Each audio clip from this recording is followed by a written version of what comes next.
This is dedicated to the homies that was down since day one. Welcome to Drop D. The following is a disclaimer from Drop D Podcast Productions. Under Section 107 of the Copyright Act of 1976, allowance is made for fair use for purposes such as criticism, comment, news reporting, teaching, scholarship, and research. Fair use is a use permitted by copyright statute that might otherwise be infringing. Nonprofit, educational, or personal use tips the balance in favor of fair use.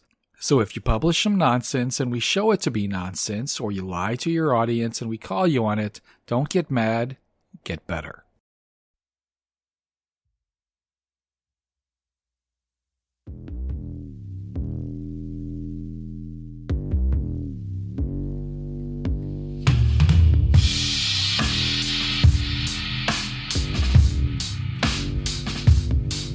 Welcome to Quick Hits, a JFK assassination news and notes podcast with your hosts, Bob Clark and Doug Campbell.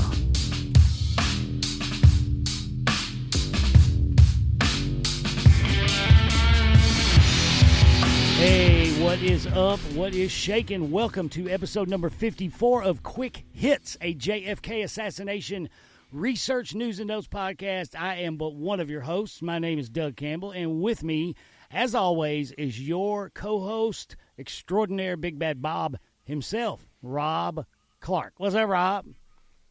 What is up, Doug? God damn, it's been too long. I know, man, like 5 weeks. 5 weeks. Yeah. Tell you what's up. I'm trying to do way too many things at once. That's what's going on. You know where I wish I was, man, today? What's that? Believe it or not, Alabama. And you're going, what the fuck? Why would anybody want to? Because in Alabama, they're racing at Talladega Superspeedway this weekend, man. Oh, Talladega. Hell yeah. My favorite track. 2.66 miles, 33-degree banking, 200 miles an hour. It rocks. Love it. There's nothing like seeing 16 cars pile up on the backstretch at Talladega at 200 miles an hour. And I've seen that a couple of times.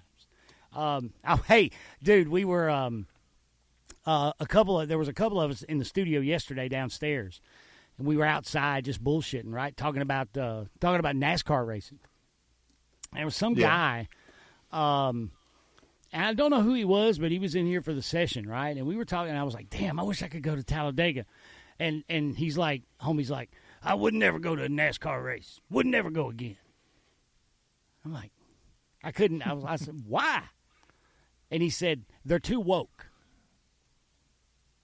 Oh, gee. I'm like, dude, they're still using V8 gasoline-powered cars that do 200 miles an hour and get 3 miles per gallon. I don't know what's so woke about that, right? And he said, no. He said they banned the Confederate flag in NASCAR races. And to him, that was ridiculous. Yeah. But you can still fly that pride flag all you want to. But you know what I told him? I said, that's bullshit, dude. That is not true. He goes, yeah, it is. It is true. NASCAR banned the Confederate flag. I said, no. Think about this. Rob, what flag do they wave when there's only one lap to go? That's the green flag, right? Nope. That's the green is go, go, go. Oh, white. The white flag, right? Yes. Yes. And ultimately, that's the only Confederate flag that matters.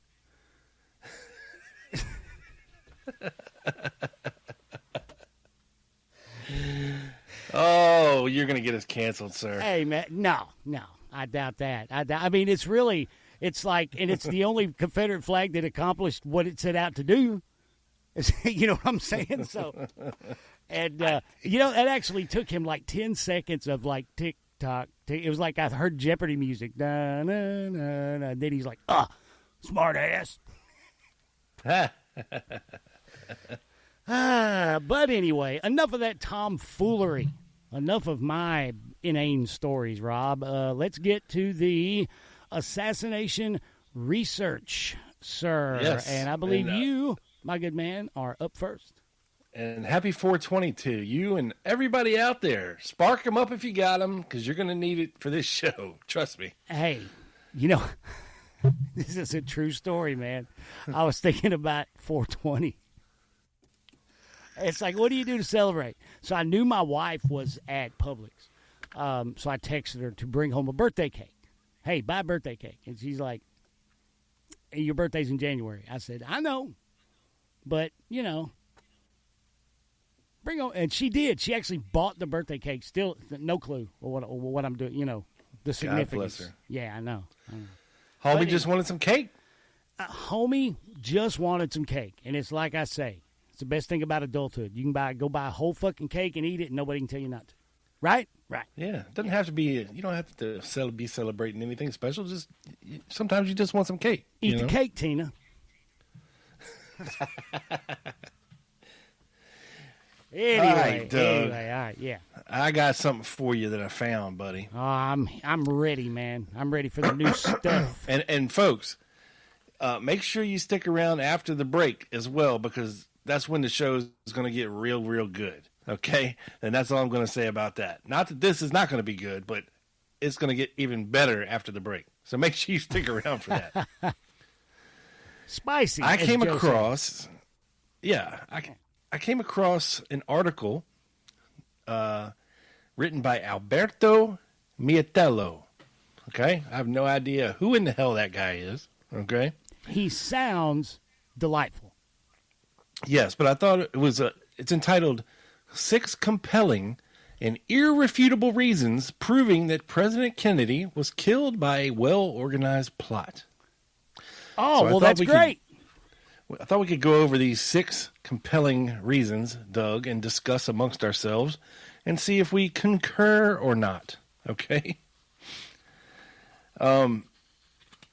So the first reason is, let's see here.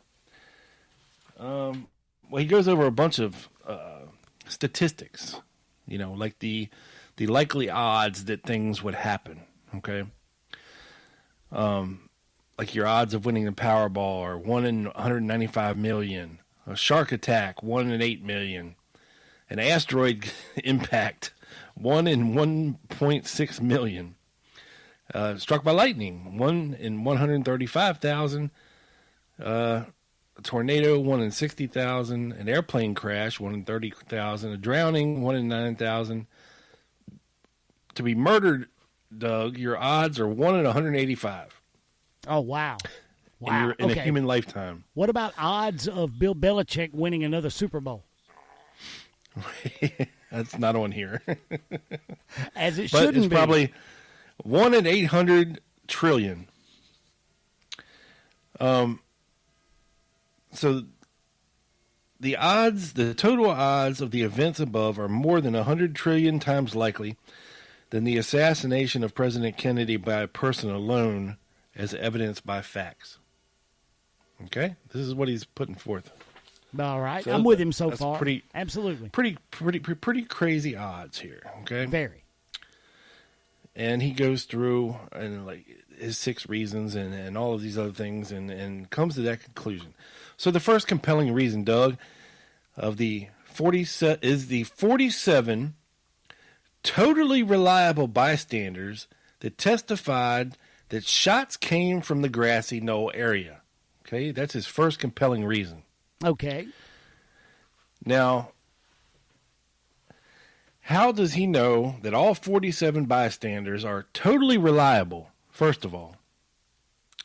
I would say that is a grossly exaggerated assertion. It's, yeah, he didn't really speak to each one of them. I'm sure he didn't investigate each one of them. Yeah, some of them are totally up for interpretation. Like, yeah, I heard shots coming from behind me.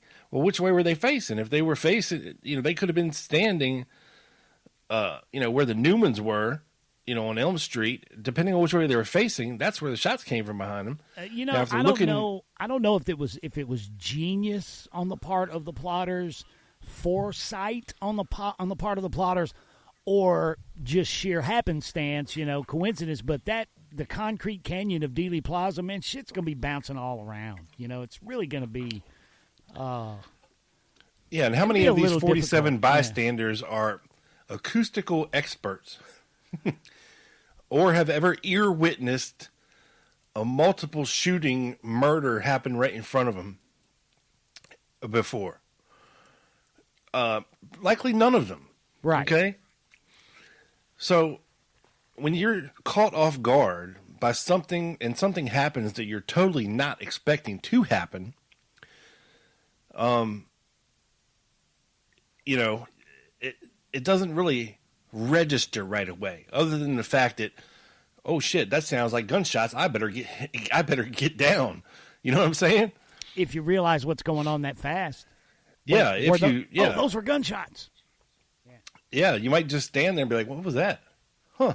You know, but so I don't know if I totally agree with this guy's assertion that 47 of these bystanders that testified that shots came from the grassy knoll area are totally reliable. Maybe, I don't know, maybe he's basing it on the fact that 47 of them corroborate each other, but, you know, it's a slippery slope there. I agree. This is what he says. He says, This point is really decisive. To refute the theory of the lone assassin, the distance between the 6th floor and the picket fence area is nearly 100 meters. Therefore, it is impossible that 47 reliable spectators, and among them 21 well-trained cops, could mishear and confuse the origin of bullets fired from two so distant locations.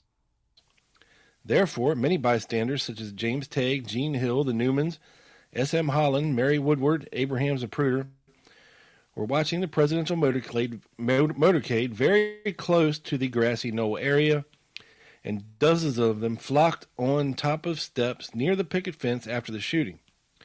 Thus, it is impossible that they could all mistakenly identify the origin of so intense noises, such as shots fired so close to them.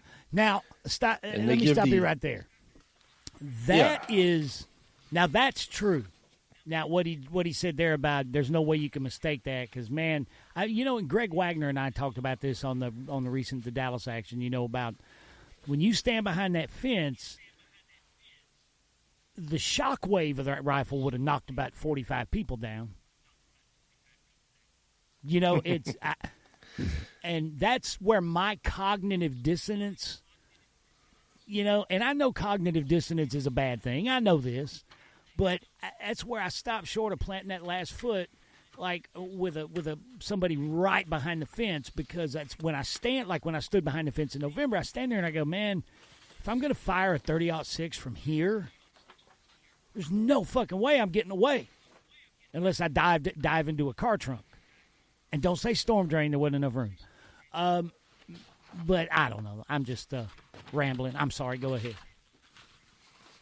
No, it's all good.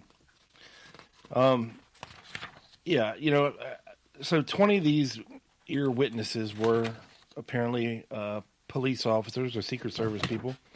They account for many of these people. So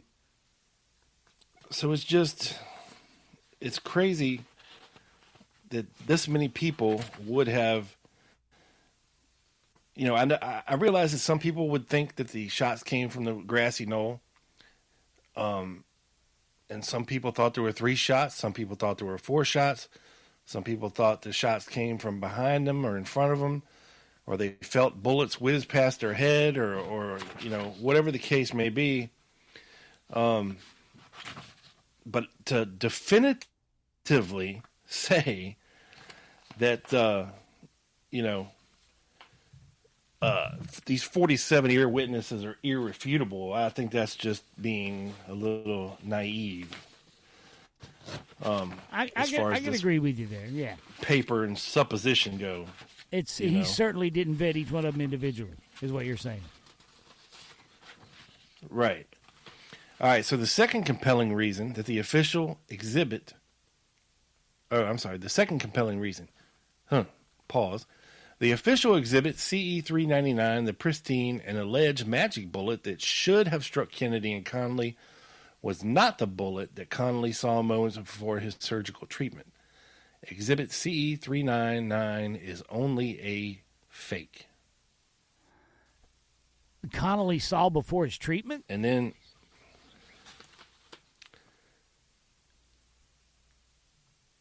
Have you ever heard Apparently it says Connally saw the bullet moments before his surgical treatment. Have you ever heard that? Well, it says the bullet that struck Connolly was actually found by a nurse on the second floor while Connolly was lying on a stretcher next to the operating room. Here's what Connolly wrote in his book, In History's Shadow, in 1994. So he says, the most curious discovery of all took place when they rolled me off the stretcher and onto the examining table. A metal object fell to the floor with a click no louder than a wedding band. The nurse picked it up and slipped it into her pocket. It was the bullet from my body, the one that passed through my back, chest, and wrist and worked itself loose from my thigh. Well, that's a new one on me. Yeah. Apparently that's what Connolly wrote in his book. Well, there you go. I've never read the discovery his book. of the true bullet took place for sure around 1238, 1240, when both Kennedy and Connolly were rushed to the operating room and received their emergency treatments, namely more than 1 hour. Pardon me. Sorry for your eardrums was there, that? folks. Ah, damn. This is springtime allergies. Gotta love it. Wow. That was creepy as hell. Ooh. Of course, this paper was written before the Secret Service Landis came out last year with his assertions about the bullet. Oh yeah, the very what's the word? Divisive Paul Landis story. Yeah. So let's see. It is evident that the metal the nurse took in her hands was for sure a bullet and not a fragment of a bullet. Nobody can seriously believe that both Connolly, with his military experience and long experienced DA, as Henry Wade could even for a moment confuse a bullet with a fragment of a bullet. Yeah, that's Then a the little nurse bit of a put the bullet- stretch. Yeah. In a sealed envelope and handed it to Patrolman Bobby Nolan of the DPD. An interview with Bobby Nolan, here's what he said. He said, Nolan, I was talking to a man who was one of Governor Connolly's aides. His name was, I think it was either Stinson or Stinson. And he was an aide to the governor, and she came up and told him that she had the bullet that came off the gurney. Now, I don't know what gurney. I think they meant Connolly's gurney. And she said, what do you want me to do with it? He and I were just sitting there in the hallway talking to me and said, well, give it to him. Was it a bullet fragment or a complete bullet? Nolan says, I don't know. It was they told me it was a bullet. It was already sealed in the brown envelope at that point. So I don't know about this one, Doug. Yeah. I don't think the CE-399 proves anything one way or the other because... When was this written? I have no idea. Sounds like a YouTube University student. I would say within the last 10 years because Okay. it references certain books. I'll just say that. Okay. Me and Lee? No.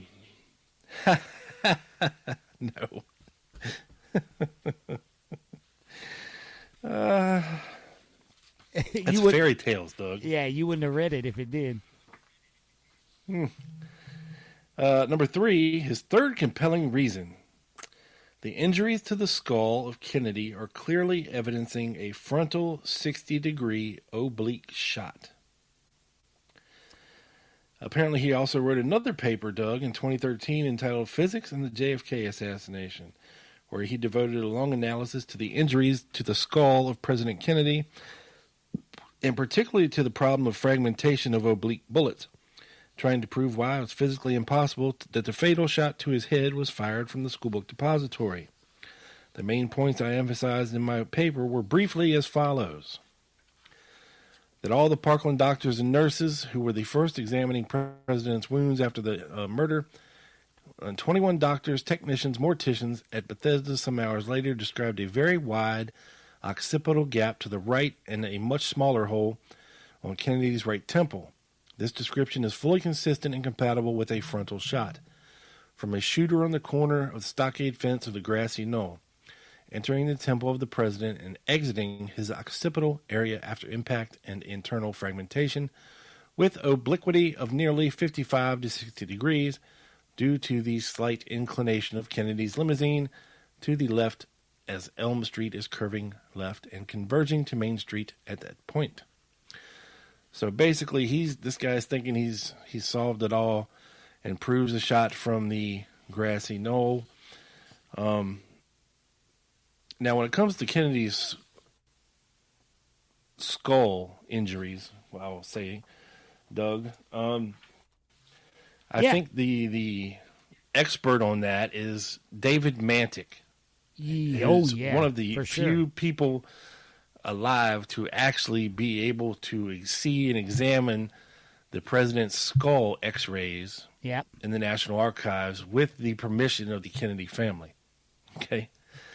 And they just came out with a new book last year where he pretty much proves that there's evidence of 2 shots from the front and 1 shot from the rear to President Kennedy's head. At least that's their interpretation. Well, I think we can all agree that some manner of triangulated crossfire with at least 3 shooters. That's what I believe. Right. Yeah. Yeah. Just to do it justice for everybody, I'm gonna see if I can find the name of that book real quick, just so everybody can check it out if they want to. Do your thing. It is called The Final Analysis. That's right. Forensic Analysis. Oh, shit. Hold on. Forensic Analysis of the JFK Autopsy X-rays proved 2 headshots from the right front and 1 from the rear by David Mantic and Jerome Corsi with an introduction by Doug Horn. That's our boy, Mr. Horn. Yeah, and it's shout out to Doug Horn, great guy. It is fairly new. So yeah, check that out, folks, if you want to read more about that. But this, I would rather trust their analysis of the head wounds rather than some random dude on the internets. And, of course, everybody knows, that the Parkland doctors saw something totally different from the Bethesda doctors. Yep. Well, maybe they didn't see things differently, but things maybe got reported differently after he got to Bethesda to try to what the Parkland doctors reported later is not what ended up in the final cover story, as it were, the official story. Yeah, they all said there was a massive blowout to the right rear of his head, and that the throat wound was an entrance wound. Yep. And this is coming from emergency room doctors who see people shot on a daily basis coming in there. Okay, it's not like they never saw gunshot victims. You know what I mean? Yeah, this is their first. And once you see many, many, many of them come through there, and you have to, go in and remove bullets and stitch people up and clean out the wounds and all that. I mean, you become pretty good at figuring out whether or not you're dealing with an entrance or an exit wound. So, my money is on the Parkland doctors and not the military-controlled autopsy being done at Bethesda. So, I think all these things together is what keeps people interested in a conspiracy, for all these years, because these things just don't make sense. Are 10 doctors at Parkland going to lie? Do you think they're not experts at what they're seeing? Or they're just mistaken? I mean, come on. Fourth compelling reason. Why and how Jack Ruby did kill Oswald. Okay. I'd say pretty convincingly, Doug. Jack Ruby did kill Lee Harvey Oswald. There's no question about that. I don't believe. I believe that's something that everybody who hasn't licked a window in the last 48 hours can agree on. Yes, but there are some folks out there who believe that that was not Jack Ruby that shot Oswald, and it was an imposter, and they switched out, and all this other nonsense. But right, and they can all those people can taste Windex at this moment. Yes, much like the Instagram post that I sent you last night. Yes, much like. Oh, Lord, have mercy. I don't even know how to react to some of those, I got to tell you. So, in conclusion of this point, Doug, I think, the murder of Oswald by Ruby is definitely suspect, okay? But it doesn't definitively prove a conspiracy. There's always going to be that sliver of, did he do it? Why did he do it? Was he told to do it?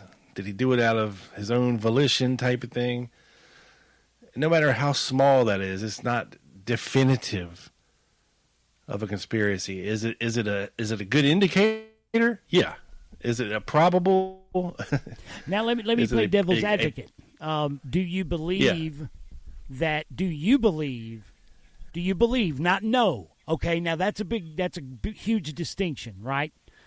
Most people, there are a lot. I shouldn't say most. A lot of people in this field, they stake a claim, and because they know this happened, right? Now, I know very little, but I know John Kennedy was killed by a conspiracy, right? And I know Oswald was innocent, but I believe Ruby had foreknowledge of the plot, and I believe Ruby was told to eliminate Oswald. Do you believe that now? As opposed to no. Yeah, that's what I believe as well. Yeah. But I don't know it for certain. Exactly.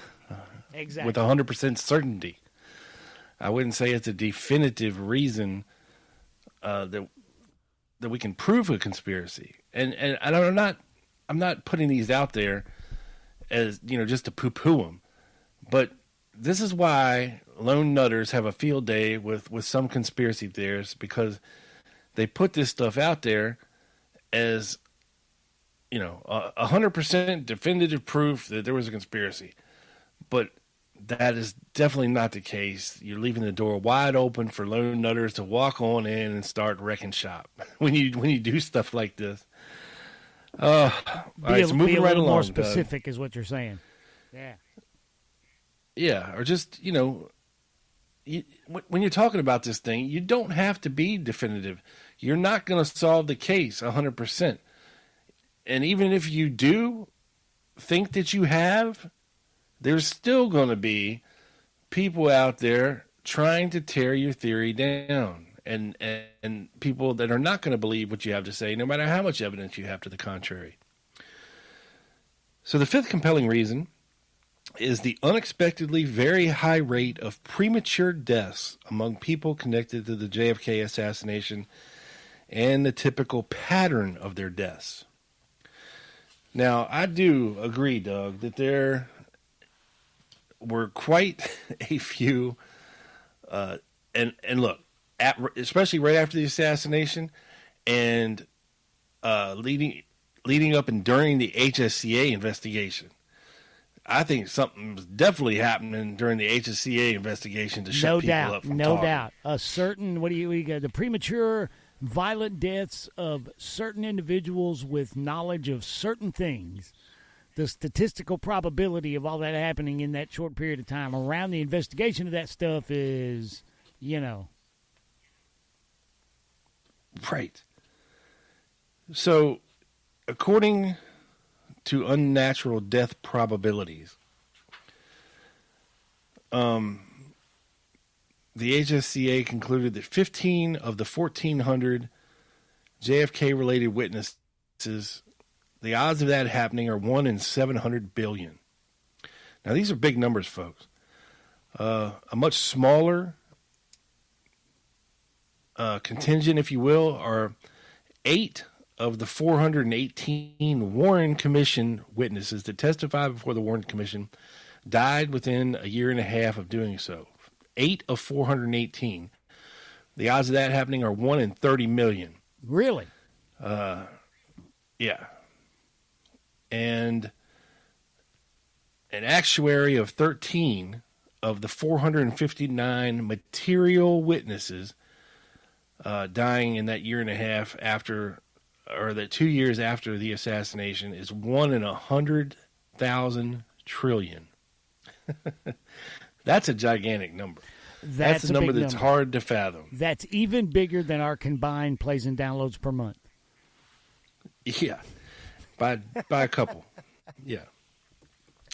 So assume the universe of 1,400 JFK-related witnesses in the who's who of the JFK assassination, of which 122 are in the JFK Calc database of unnatural and suspicious deaths.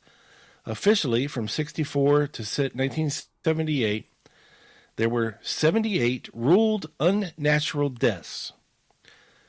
34 of them were homicides, 24 of them were accidents, 16 of them were suicides, 4 unknown causes, and of the other 44 suspicious natural deaths, 25 of them were heart attacks, 6 were cancers, and 13 other causes. Actually, there were 90 to 100 homicides in that time period from the Warren Commission to the HSCA investigation. So, basically, it's a 1 in 14 chance. That does seem statistically improbable. Yes, sir. Yeah. So, while I agree, when you're talking about people like Johnny Rosselli, David Ferry, Jimmy Hoffa, Sam Giancana, Eladio Duvalier, and then you get into Domingo Benavides, Earlene Roberts, Lee Bowers, Roger Craig. It's it does get a little tentative, Oh, yeah.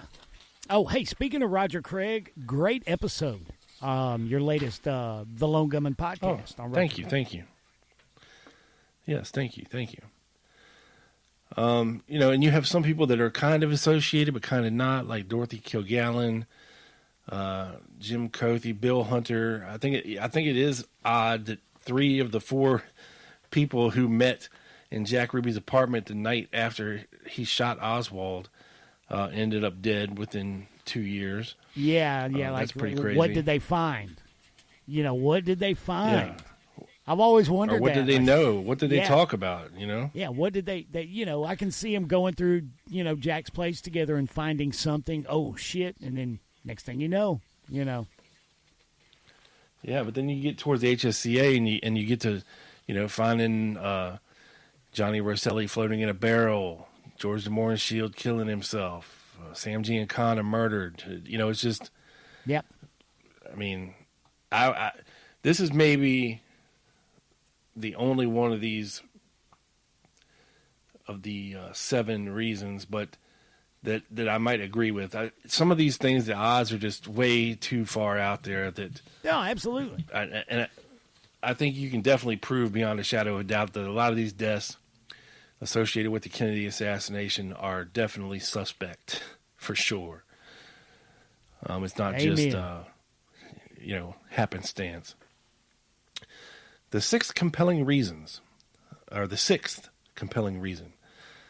total odds of JFK's murder by a lone assassin are less than 1 in 10 times over 32.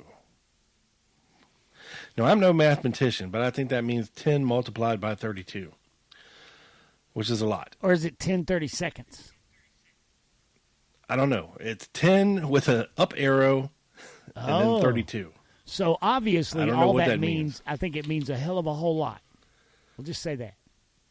Yeah. Because you started getting into stuff about Bayes' theorem and conditional probability and mathematical formulations and A equals B to the second power over 5, and you done lost my ass. No, I was way more concerned with history class than math class when I was in high school, for sure. Yes. So 1 in 140 trillion. Wow. Is the origin of grassy knoll shots by 47 witnesses times 1 in 700 billion, the odds of premature deaths of 15 witnesses in 1400, as calculated by the HSCA, equals 1 in 98, followed by 24 zeros, which I believe that is a quadrazillion. Doug. Dang. I don't know. That's a bunch.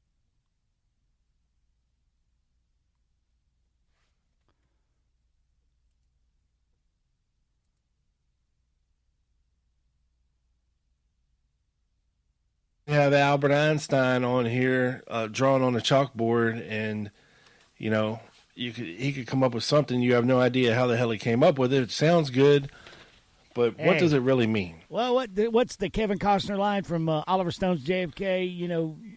You can prove with math that an elephant. How did he put it? An elephant can hang off a cliff with his tail tied to a daisy, but that doesn't mean it's true. So right. there. Right. There's your obligatory Oliver Stone JFK reference for the episode, guys. And the last reason here, number 7, is confusion between conspiracy and cover-up. This terse and totally correct conclusion by Professor Robert Blakey, who was chief counsel, should nevertheless be supplemented with another statement, i.e., the mob did it, and some institutional leaders organized its cover-up. I think you could get to this conclusion that the conspiracy and the cover-up are two totally different things. I've been preaching that shit for years, dude. For years. Yeah, the cover-up is a lot easier to prove. Okay? Right. Because it happens for fundamental reasons. I can understand the reasons for these agencies wanting to cover things up. I get that, right? To prove a conspiracy is something totally separate than to proving a cover-up. And if you're saying that you've proved a conspiracy, you haven't, though. You haven't. By simply saying that you can prove a cover-up. You know what I'm saying? Yeah. Oh, yeah. Yeah. But I've been we can prove a cover-up, but that doesn't necessarily mean that proves that there was a conspiracy. I think. You see? I think we've proven there was a conspiracy to murder him. That there was a murder plot, that it involved more people than Oswald, for sure. But I do believe that. I believe that we collectively have proven it with the evidence that we have. The problem is. And again, I've said this a million times, man, we need to learn to separate. Just because James Angleton and Hoover and LBJ all did their part to cover up the truth does not mean that they orchestrated the plot. And I do believe that they were two separate things. Absolutely, because even if you go along with their conclusion that Oswald was a lone assassin, okay, look at everything that these agencies still did, okay, that we can prove to cover up the fact that Oswald was ever associated with these agencies, okay? I mean, out of everything Oswald touched, from the defection, from his time in the Civil Air Patrol, to his defection, to his marriage, to his return to the United States, to his jobs, to his associations in New Orleans, to what he was doing in Dallas, to what the FBI was up to in regards to Oswald, to what the CIA was doing in regards to Oswald. They didn't want any kind of association to come back on the FBI or the CIA in regards to Oswald. Right. So if Oswald was being used by the FBI as an informant in New Orleans to inform on some of these anti-Castro Cuban organizations and what they were up to, in some kind of COINTELPRO type deal, they definitely would have deep sixed those files. Okay. Amen. And, not acknowledged any kind of a relationship. And the CIA would have done the same thing. If they were somehow behind his defection in some kind of secret program or whatever the case may be, they would have deep sixed those files. They're going to do everything they possibly can to cut any and all ties with this man. Yeah. Yeah. So that necessarily happening, which I think we can prove a good case for because of all the obvious various things that you can use to acknowledge that, and all the eyewitness testimony from people like Horace Pena.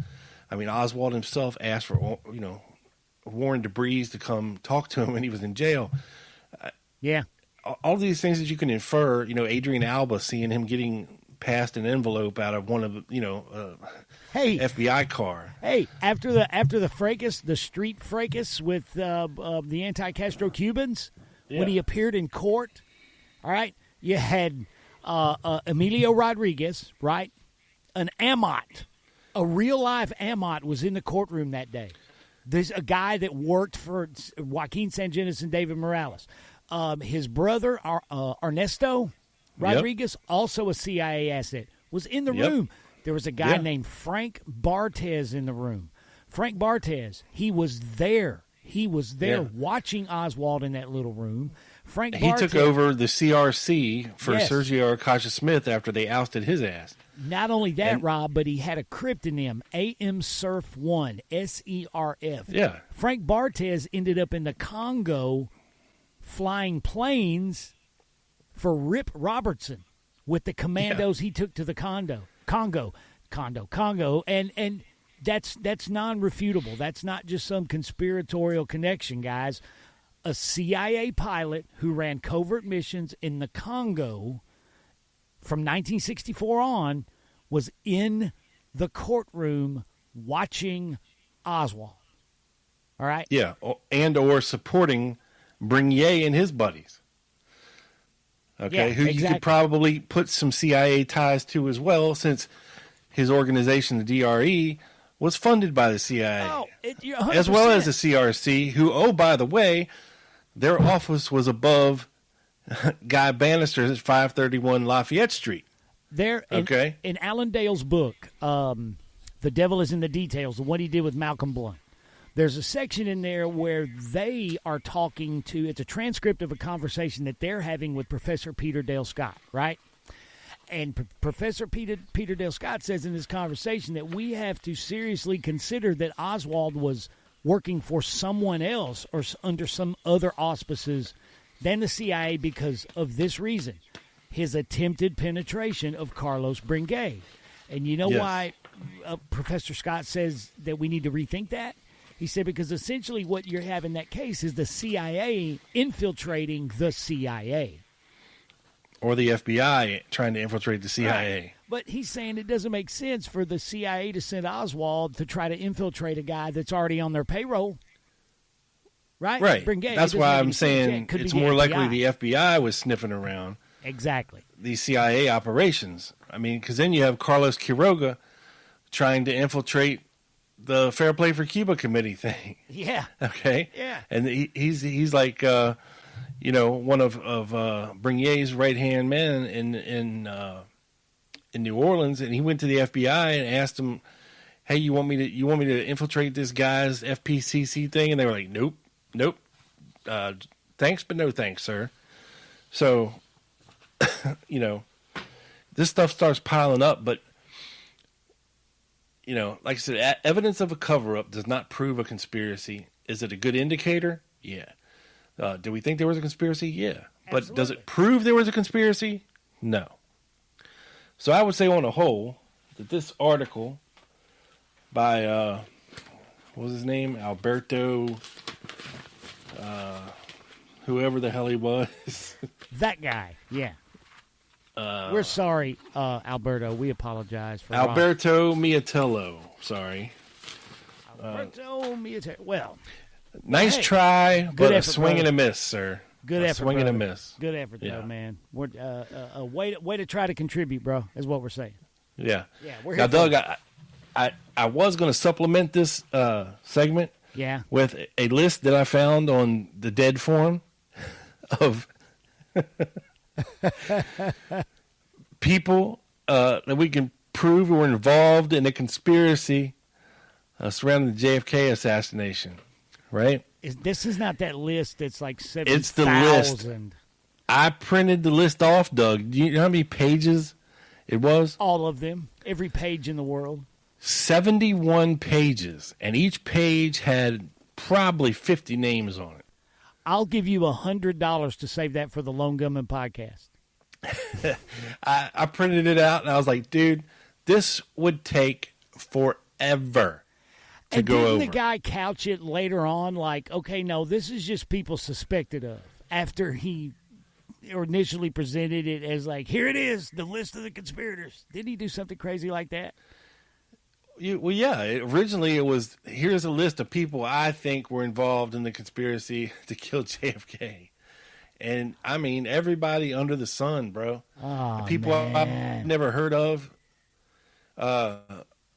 Jamaican yeah, Trial it's an Corporation insane- and Ferenc Nagy and all that bullshit. Yeah, it's a hell of a list. And, Oh, you man. know, if only one of those would have talked, Doug, I think we would.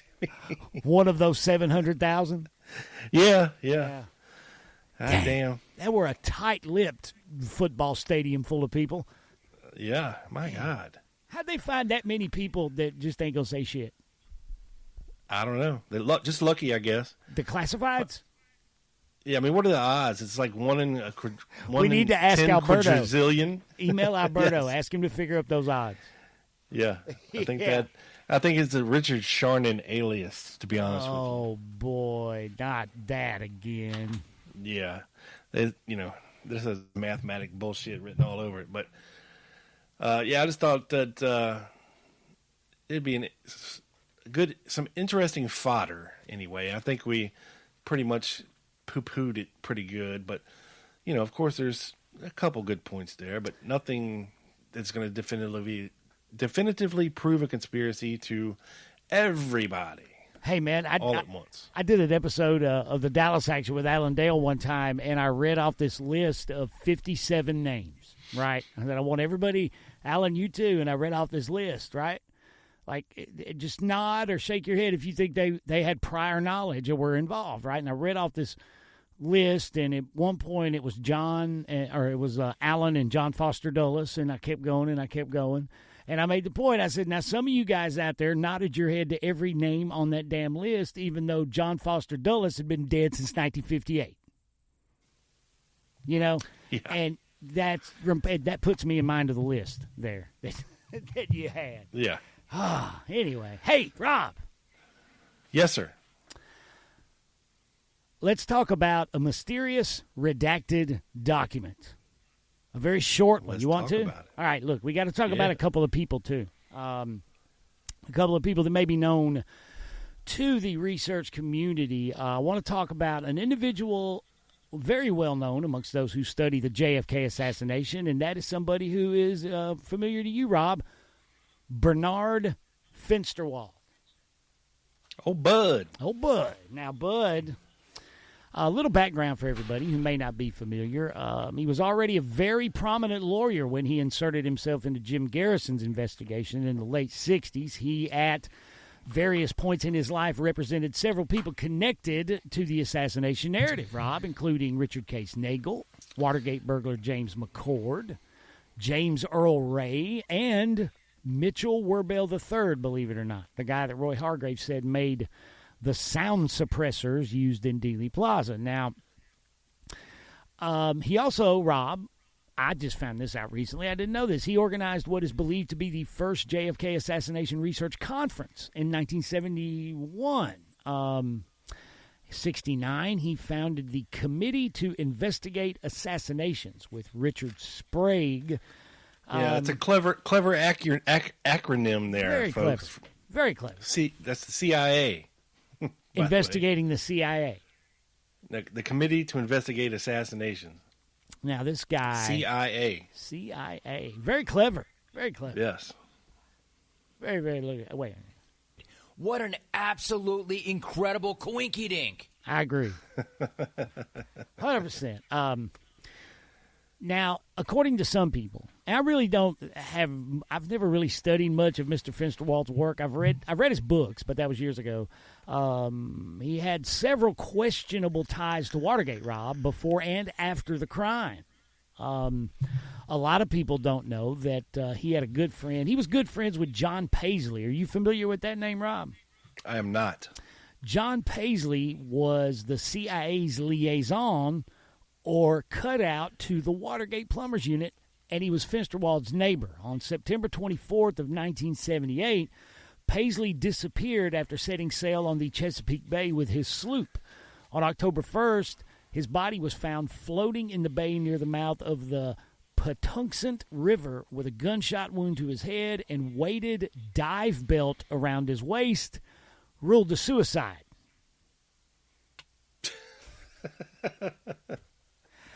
Yeah, Wow. And Paisley's wife hired Fensterwald to solve the crime. Now, not only did Fensterwald have a prior relationship with Watergate B&E man and retired CIA security man James McCord, they often both employed the same PI, one Lewis Russell.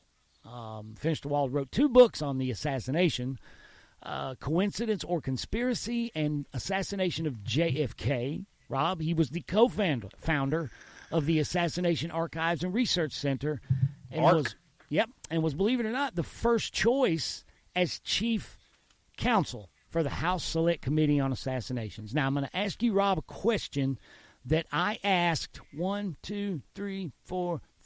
6 other people. Okay? Because there's been a lot back and forth, and like I said, I don't have an opinion one way or the other. I kind of lean more toward the one way than the other after I found, after I ran across this partially redacted document. But now, knowing all you know about Fensterwald and his history and everything, I know Mae Brussel didn't trust him. Mae Brussel thought he was controlled opposition. A la Mark Lane. A la Mark Lane. What is your opinion on that? Bernard Fensterwald, benevolent truth seeker or possible gatekeeper, opposed a controlled opposition? What do you think? Well, on the surface, he has all the right bona fides to be on our side, you know. Yeah. As far as, being interested in the assassination, writing some books about it, doing a conference, co-founding the ARC organization. He did some good things. But there's also that lingering thing bubbling just below the surface that always just kind of keeps you like, well, why did he do this? Or why did he do that? One year, there's a report that during a press conference when he was defending James McCord, he was asked by someone if he was a CIA agent, and the story is that there was a Freudian slip. I'm not an agent, but I have been on the payroll, which he later denied saying.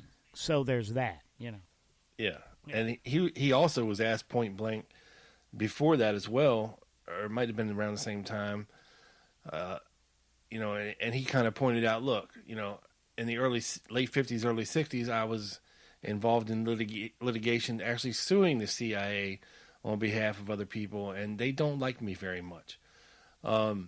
Yeah. But again, who better to go after the CIA than one of their own that they can control to a certain extent, Yeah, yeah. So it makes sense that it's kind of like fixing a boxing match, right? You have to think that there were people like that were controlled opposition, to sent in to influence the movement in a certain way, one way or the other. And these people are very hard to detect. Mm-hmm. And they're still out there. But we know they exist. And we know they have existed. Was Bud Fensterwald one of them? I don't know if we're going to definitively get that answer, but Yeah. as you're going to get into with this document, well, I'll just let you go, and then Okay. we'll talk about it after. Well, I took it in. You were the last person for my informal poll. I asked that Yes. question. All right, so your answer is I don't know, possibly, right? Don't really have an opinion one way or another for sure. Yeah, taking into everything, I'm leaning towards the side that he might have been a controlled opposition. That's where I'm at with you. We'll say our official thing is it's possible, right? Mm-hmm. All right, so here are the other six. I only went after, what do you call it? Only asked six people. Only solicited. Six very important people. I only solicited. That's the word I was looking for. 6 opinions. Okay, here we go. Joe Borelli. Oh, that guy. Yeah, that guy. Joe says controlled opposition. That's his opinion. Of course he does. Ted Rubenstein. Ted says he was one of the good guys. All right. And you know 1 to what? 1. Ted knew the guy. So, there you go. And you got to listen to Ted when about stuff like this. His opinion on a thing like this carries a lot of weight, right, Rob? But could Ted be fooled? Could That is Ted be possible. controlled opposition? I'm just kidding, Ted. Don't freak out, dude. Don't freak out. I'm just kidding. Okay. Alan Dale. His answer was, it's complicated. Well, that says a lot. Yeah. Greg Wagner. From a member of the AARC. The chairman of the AARC. Yeah, so he would be privy to a lot of other information that we might not have, Doug. And inside for baseball. him to say that, it's a little telling. But Okay. go ahead. Greg Wagner says one of the good guys. Huh? Okay. Yeah. Chuck 2 for Ocelli, 2. more than likely controlled opposition. Okay. And here's Michael Swanson. Finally, Michael Swanson, our friend Mike, he says, I don't know about CIA, but shady, all lawyers are. True. Okay, so This is true. Now they there's follow the money. follow the money. Now there's Fensterwald. The next name I need to introduce to everyone, Mr. Rob, for a little bit of context, is Lawrence Houston. Everybody said, who? Okay. Well, Lawrence Houston was the CIA's very first general counsel from 1947 all the way until 1973. He was the head lawyer, guys, the head lawyer for the CIA, the head lawyer for an organization who, by their very nature, 99% of things they do is illegal. He was the head lawyer until his passing. In 1995, the agency hailed Mr. Houston upon his passing in 1995, the agency hailed him as a key architect in the creation of the Central Intelligence Agency. And during his long and remarkable career, he played a central role in virtually every significant agency undertaking. They cited Houston. Hey, legally, can we get away with this? Yeah, everything. Yeah. They, in his obituary, or in their statement, the CIA cited Houston's, quote, consummate legal skills and his deep sense of loyalty to the CIA and his country. I find that interesting that CIA came first and his country came last. Well, that tells you right there he was a company man through and through. And on that note, the document, guys. So now you have the context. I'm going to read this document. I sent it to Rob so he could see it as well because it was kind of crazy looking. We were like, damn. Now, let me tell you where I found it. A big file at the Mary Farrell Foundation archives on JM Wave operations, Rob, a 347-page file, and sandwiched amongst these with no cover sheet was this. A 1972 letter about 50% whited out. Not blacked out, but whited out. Now, Joe Bax would like the riff number real quick. Dude, it's a... I know. But what I'm saying is there was no cover sheet or anything, and I went back before, I went back again before it and after it and looked, there's nothing else that relates to it. There's no context. Probably randomly misfiled. Exactly. And Yes. guys, it's a letter from Bernard Fensterwald. And those are the best ones. They are, aren't they? Because we don't know where the hell they came from.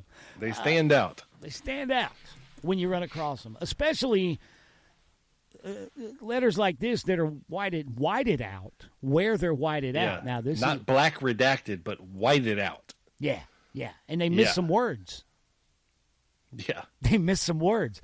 We have a letter, Rob, dated July 26th of 1972 to Mr. Lawrence Houston, General Counsel, Central Intelligence Agency, Washington, D.C., from Bernard Fensterwald. It says, Dear Larry, and guys, there's an entire paragraph whited out, except that you can make out 1, 2, 3, 4 words here. The first word, which is obviously in the first sentence of the paragraph, is either the word characterize or characterized. One of those two. And then the rest of that first paragraph is blacked out, or whited out, and then there's 2 words visible, 3 words. At the bottom line, you can see, Rob, Mexico City, a comma, and then what is either the word, a period, and then what is either the word ultimate or ultimately. Yes. And that's all you can see in this paragraph. First line, guys, you can make out the word characterize, and then down below, Mexico City, and then either ultimate or ultimately. And now the second paragraph. This is... Well, before we get to the second paragraph, I just want to point out real quick. Yeah. How is this letter addressed again, Doug? Larry. Okay. The guy's name is Lawrence Houston. He is the top lawyer for the CIA. And not only is he on a first-name basis with this person, but he's comfortable enough to call him by a nickname of Larry. Okay? I'm so glad you pointed that out. That got completely by me. Not dear sir, not dear Lawrence, or not dear Mr. Houston, but dear Larry. Larry. Okay? Now, continue, Doug. Thank you so much for pointing out that obvious sign of intimate familiarity. Rob. Yes. Yeah, I totally got it behind me. But yeah, okay, so it says, Dear Larry, his buddy, who he knows. Obviously. Whole paragraph whited out. You can see Mexico City there at the bottom of the paragraph. Second paragraph. Here we go, guys. Check this out. Mr. Fensterwald writes, At your convenience, we would appreciate a meeting with you and redacted. Then parenthetically, who was present at our last meeting. It continues. If possible, I would like to bring Fletcher Prouty, and then there's about 6 words redacted. If, for security reasons, it would be easier to meet in my office, we would very much like to have you and your colleague to lunch. Hopefully your secretary and mine can arrange a convenient time and place. With warm regards, Bernard Fensterwald. I'm going to repeat that. At your convenience, we would appreciate a meeting with you and redacted, who was present at our last meeting. If possible, I would like to bring Fletcher Prouty, redacted.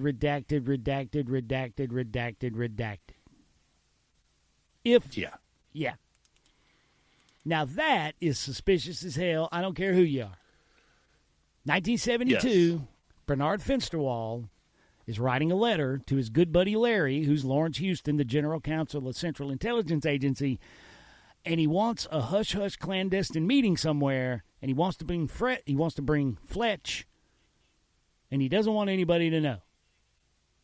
And it's redacted. Yeah. Yeah. Now, what stands out to me in this little brief letter is the fact that, okay, he's intimately familiar with Larry Houston, the top counselor for the CIA. They've met before and discussed something, okay, with somebody else present. Right. And now, this time, he wants to meet again. with those same two people, Larry Houston and whoever this other person is, redacted, and he wants to bring along Fletcher Prouty. Now, the date of this letter is what, 1972, Doug? You Yep. say? Okay. Not too long ago, when Lawrence Houston was still the head counsel for the CIA, and when Fletcher Prouty was the Pentagon liaison, supposedly for the CIA, Yeah. okay, you would think that Fletcher Prouty would have his own contact information, and instead of having Bud Fensterwald have to orchestrate some kind of a meeting with top brass, top lawyers at the CIA. And what stands out to me is, could it possibly have been a controlled opposition type of thing for to kind of use Fletcher Prouty to say certain things?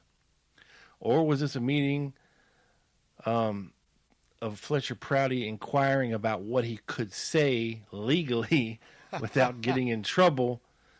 I wouldn't think so. I don't buy the thing about, well, he knew exactly how far to take it and he stopped. I don't believe that. Maybe could it be a marching orders type meeting? Yeah, but you're talking about also Mexico City is mentioned in this, which makes no sense whatsoever in the context of Fletcher Prouty. However, it does have context in the Lee Harvey Oswald story. Right. Pre-assassination. Again, marching which is orders. odd. Yeah, it's very odd.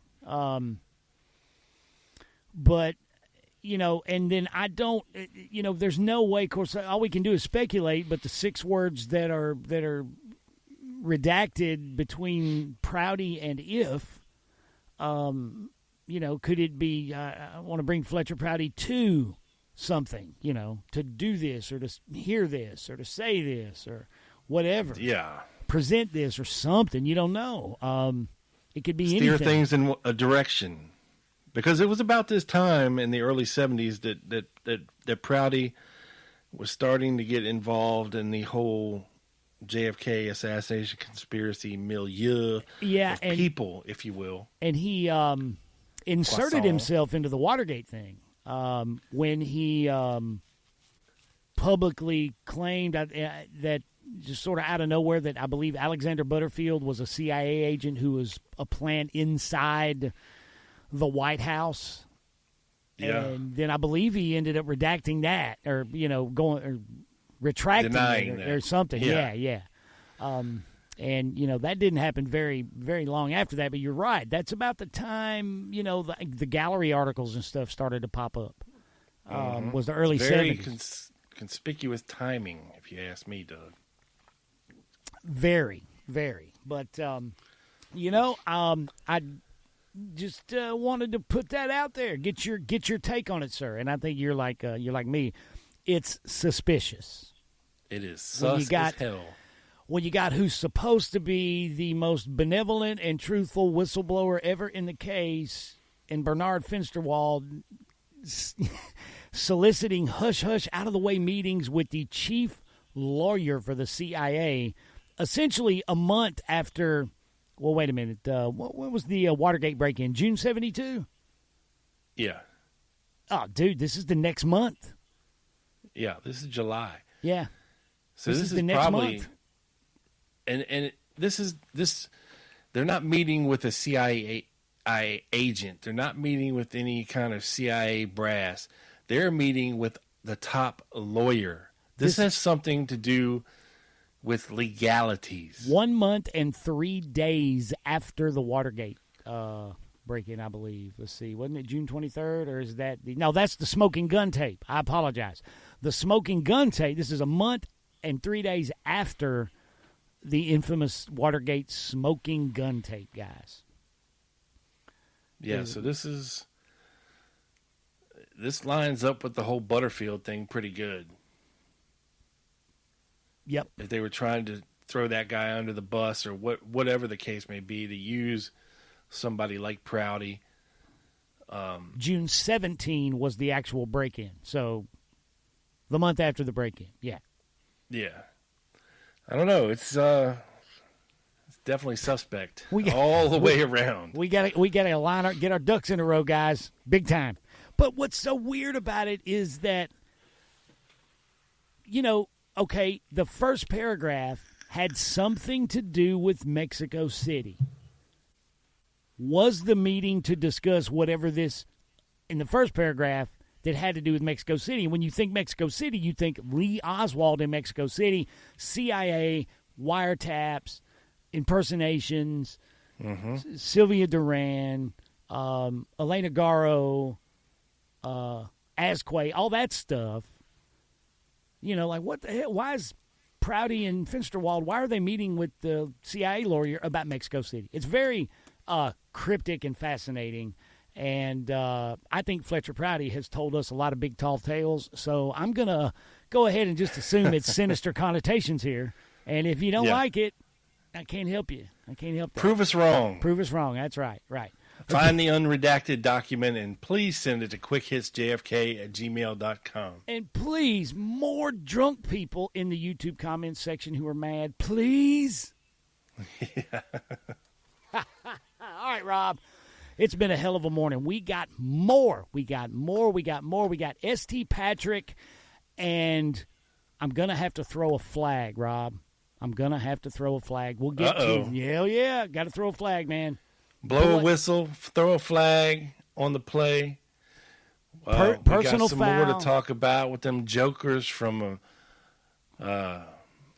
what's that show called? It's in my notes later. I can never remember. But needless to say, we're going to throw a flag because we've got personal foul, unnecessary doucheness. It's happening.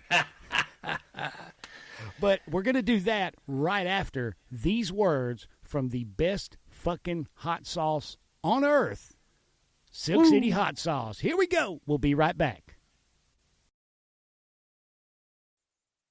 Big Bad Bob here with you for Silk City Hot Sauces. Why Silk City? Because this hot sauce comes to you directly from Paterson, New Jersey, also known as Silk City. These hot sauces are 100% natural, gluten-free, vegan, contain no chemicals, fillers, dyes, or junk. Everything is packed into recyclable glass containers because glass doesn't leach weird flavors into the product. All other hot sauces are sourced in small batches from locally bought fresh peppers. It's all about the pepper, people. I'm telling you. Your boy, Big Bad Bob, loves his food like he loves his women. Hot and spicy, but not so hot you can't eat them. So, if you love yourself some sauce and you're tired of trying to transform your bland meat into something edible, with the tip of a jar, you will transform your life forever. Head over to silkcityhotsauce.com, place an order, and upon checkout, enter the code GUNMAN, that's GUNMAN, for 20% off of your entire order. You won't regret it. Thank me later. Peace.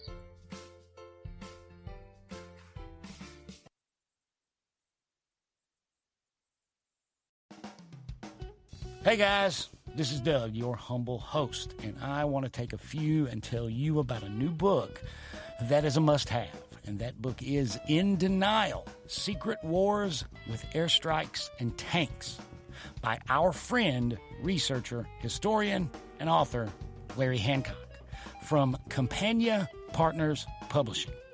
His seminal book, Someone Would Have Talked on the Kennedy Assassination, is, as any regular listeners here know, in my top 5 greatest books of all time on the Kennedy assassination. Well, Mr. Larry has spent a couple of decades now researching the history of covert action and covert operations as a means to steer governmental policy.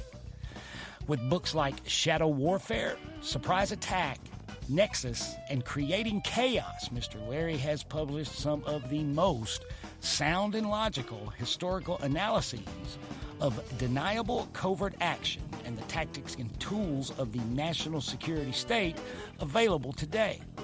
And in the year 2020, he continues that trend. New from author Larry Hancock and Campania Partners Publishing is In Denial: Secret Wars with Airstrikes and Tanks. This book, ladies and gentlemen, joins two of Larry's previous works, Shadow Warfare, along with author Stu Wexler, and Creating Chaos, to complete a trilogy on covert warfare.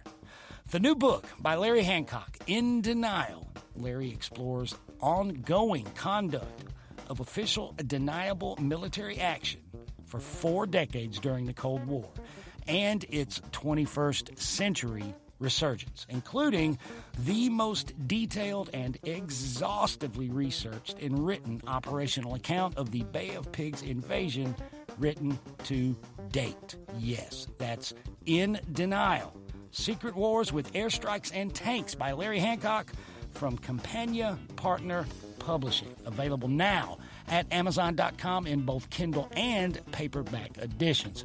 Also available, at LarryHancock.com. That's Larry-Hancock.com. In Denial: Secret Wars with Airstrikes and Tanks. The new book from Larry Hancock. Buy it, read it, absorb it, and learn from it. All right. And we are back. Quick Hits, a JFK Assassination News and Notes podcast, episode 54, part 2. Of course, with me is Rob Clark. Say hey, Rob. What up, what up, what up? What up, well, what everybody, up? I'm still here. He is, man, in all his glory. Hey, we matched today. This isn't a video type show like the Lone Gunman podcast, but Rob is wearing an olive drab colored T-shirt. I'm wearing an olive drab colored hoodie. So, I wish you guys could see us. We look fabulous. We're matching. For you guys. We do it for Just you some guys. more of our mysterious synchronicity that we have somehow. It's been going on for smiles on us. for about 11 years now. That shit's been going on, Yep. for sure. Hey, Rob. Yes. You remember a few months ago, man, we played a special commentary opinion piece recorded especially for our show by none other than S.T. Patrick, the host of the Midnight Writer News Show and publisher of Garrison. I read my abbreviation, is what I did. I read my abbreviation. Garrison, the Journal of History and Deep Politics. It was a special audio commentary just for us. Do you remember, huh? Do you? I do. Yeah, it's pretty cool. Yeah. I got a surprise. And he was saying something that needed to be said. So I'm interested to hear what he has to say this time. That's right. He did it again, guys. He did it again. For this episode right here, we have another, ladies and gentlemen, from the Midnight Writer News Show and Garrison, the Journal of History and Deep Politics. This is Mr. S.T. Patrick with a piece entitled Dim Bones and the Links of Conspiracy. Linking characters together as part of a vast conspiracy is a common national pastime for those who dabble in the conspiratorial sciences. Yes, it is true, I admit, that during the 7th inning stretch period of conferences and gatherings, we do all rise to sing in unison a round of dim bones. The toe bone's connected to the foot bone's connected to the heel bone's connected to the ankle bone, and, well, yes, you get the idea. On the 11th connection, the toe bone gets to the head bone, and we have one complete entity. It's absolutely true that the toe links to the head, and we've just shown you how throughout this song. And this is what some of my best friends in these fields would have you believe is the lifeblood of conspiracy research, the links. On June 16, 1975, CIA Director William Colby gave a memo to White House counsel Philip W. Buchan. The memo listed several foreign leaders the CIA had targeted for assassination through the years. The leaders included Castro of Cuba, Diem of South Vietnam, de Gaulle of France, Duvalier of Haiti, Lumumba of Congo, Schneider of Chile, and Trujillo of the Dominican Republic. What do we know about this Philip W. Buchan? Well, he was the University of Michigan classmate of Gerald Ford. They both worked on the Wendell Willkie campaign in New York, and they were partners at a legal practice in Grand Rapids. So Gasp. Buchan must have then known who killed Kennedy, and he must have been privy to everything Ford was hiding. Whoa, slow down. Gerald Ford was an attorney and a national politician. To assume he knew no one would be just as faulty as believing that everyone he had ever known, attended school with, or worked with in some capacity shared some secret handshake and font of hidden knowledge. Now, Southeast Missouri State University, my alma mater, today has around 10,000 students, close to what it had in 1990 when I started attending. And as I sit here today, I'm not sure that I remember the last name of any classmate. Not one. I do remember the first and last names of a few coworkers I had in those years, but they were not classmates. So if someone was my classmate, what would it mean? What would a conspiracy researcher assume it means?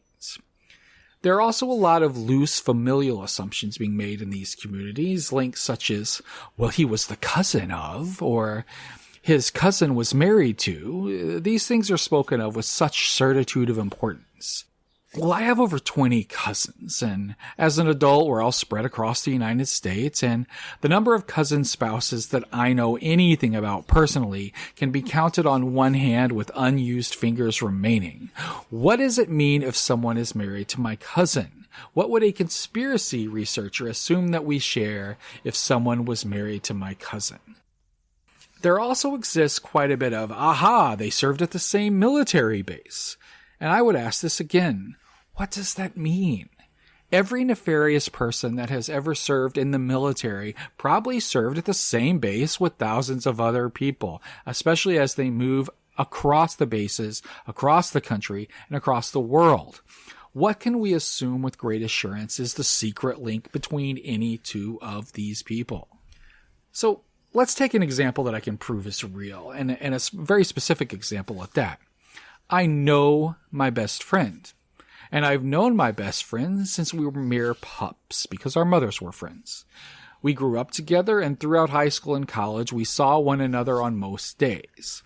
Today, he is a preacher in a small southern Illinoisan town.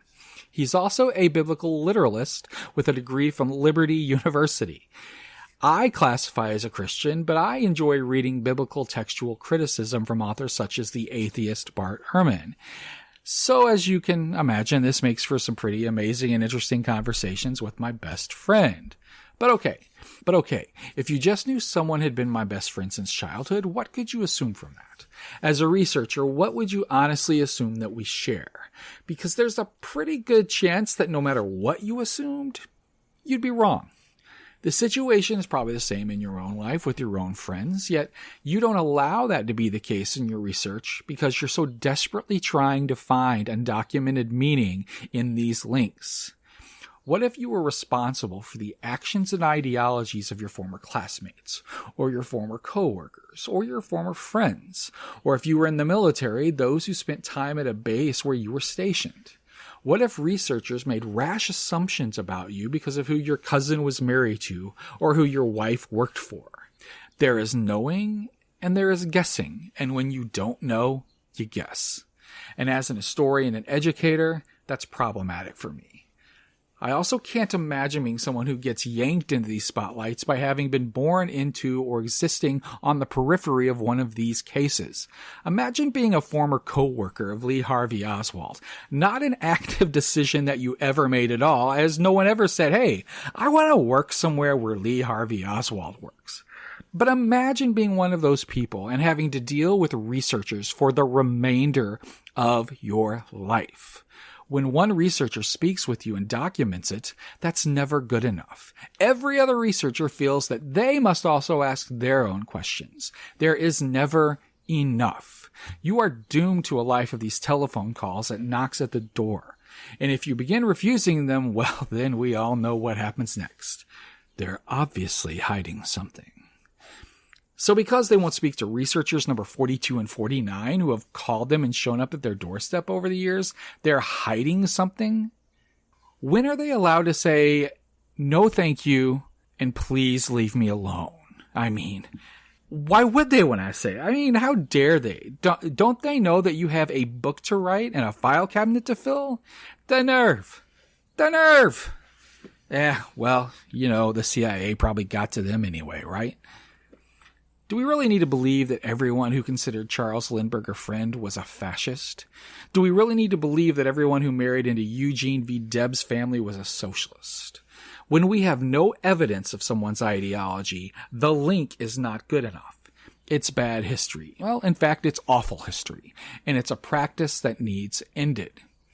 Richard Nixon, a Californian with a fierce disdain for the East Coast elite, preferred Californians, or at least those educated in California, for his inner circle. H.R. Haldeman and John Ehrlichman met at UCLA, and no, meeting in college does not make you best friends or lifelong conjoined twins of the mind. It was at USC that Donald Segretti met Ronald Ziegler and Dwight Chapin. They were in the Trojans for Representative Government Club on campus. They were obviously Republicans in some nature, though it appears that Segretti may not have been as much of an idealist as he was a gamesman who enjoyed the shenanigans of active campus politics. But what could you assume about Segretti, Ziegler, and Chapin from this information? That they believed the same on all issues? That they would never sell one another out a decade later? That when asked, they wouldn't affect the denialism of St. Peter on the topic of one another?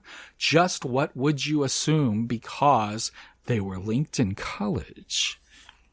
What would you instantly believe about someone if the only tagline associated with them was, "worked in the Nixon administration"?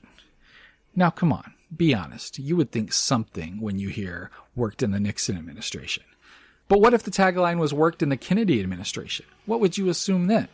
When you have nothing, you reach toward the ridiculous just so you have something to say. Those in my beloved conspiracy circles have assumed much more with much less information, and they will continue to. Is there a point when too much information clouds the original purpose of the research and continues to drown researchers in minutia? Yes, see JFK assassination community circa 2024. But an abundance of information should always be preferred over a bereftness of information. It's better to know than to guess or to defer to the guesses of the self-styled thought leaders of any community. Now, this could be a topic of another essay on another day, but it's even more dangerous when the guesses and assumptions are repeated so often that they become the conventional wisdom of the community. In the age of information, too many people believe they need answers to be relevant. "I don't know, but I'd like to know" are rare but powerful words of humility for any researcher. Say it again along with me. "I don't know, but I'd like to know." When you've dug and the well is run dry, it's okay to have no answer.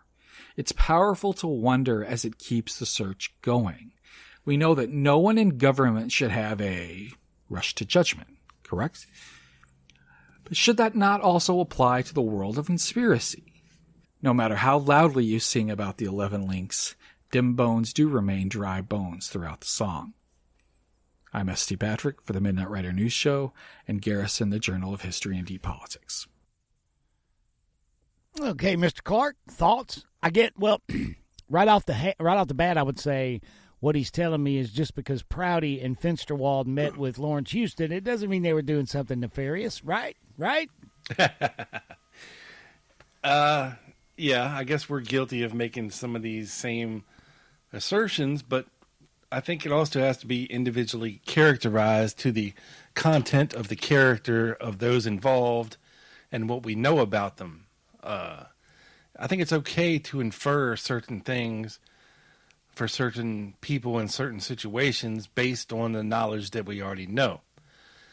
Now, to do so extemporaneously, recklessly, because Mac Wallace was at Yale at the same time as George Bush, and all this nonsense. Yeah, whatever. Yeah, I heard that.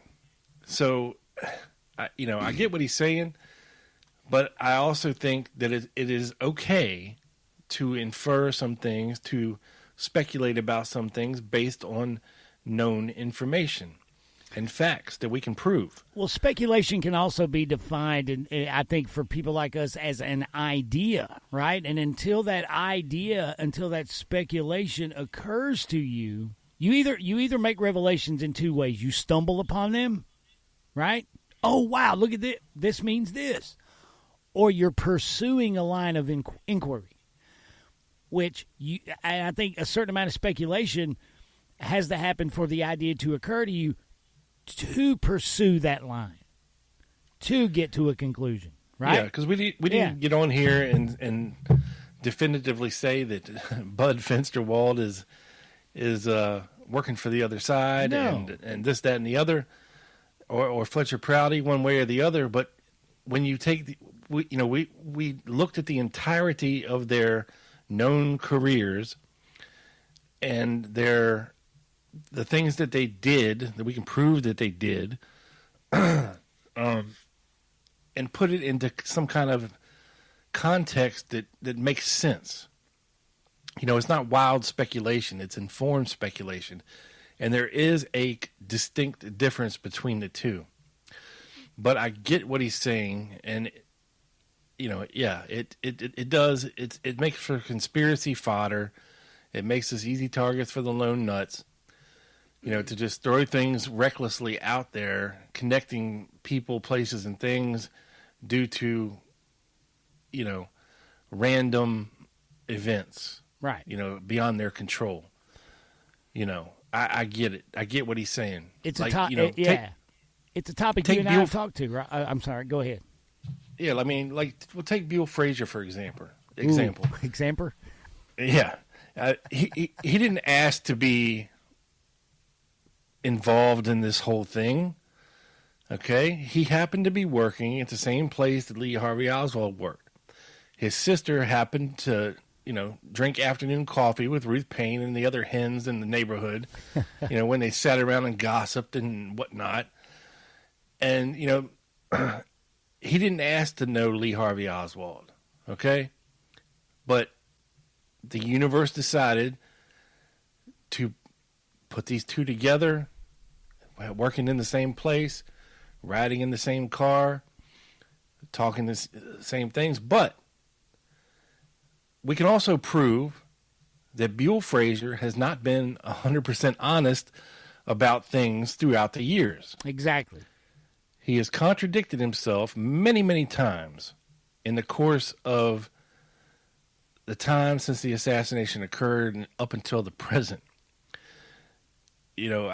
He's withheld information, allegedly, or he just made it up, allegedly, about things that have a very big, or should have a very big impact on the case. In his whole time, he finally wrote a book, right? And it came out a couple years ago called Steering Truth, in which he included a story that he had never told before, that he had never mentioned before, because supposedly he was afraid for his life if he ever mentioned it, where he stated that he saw somebody putting a rifle in the trunk of a car parked right in front of the school book depository.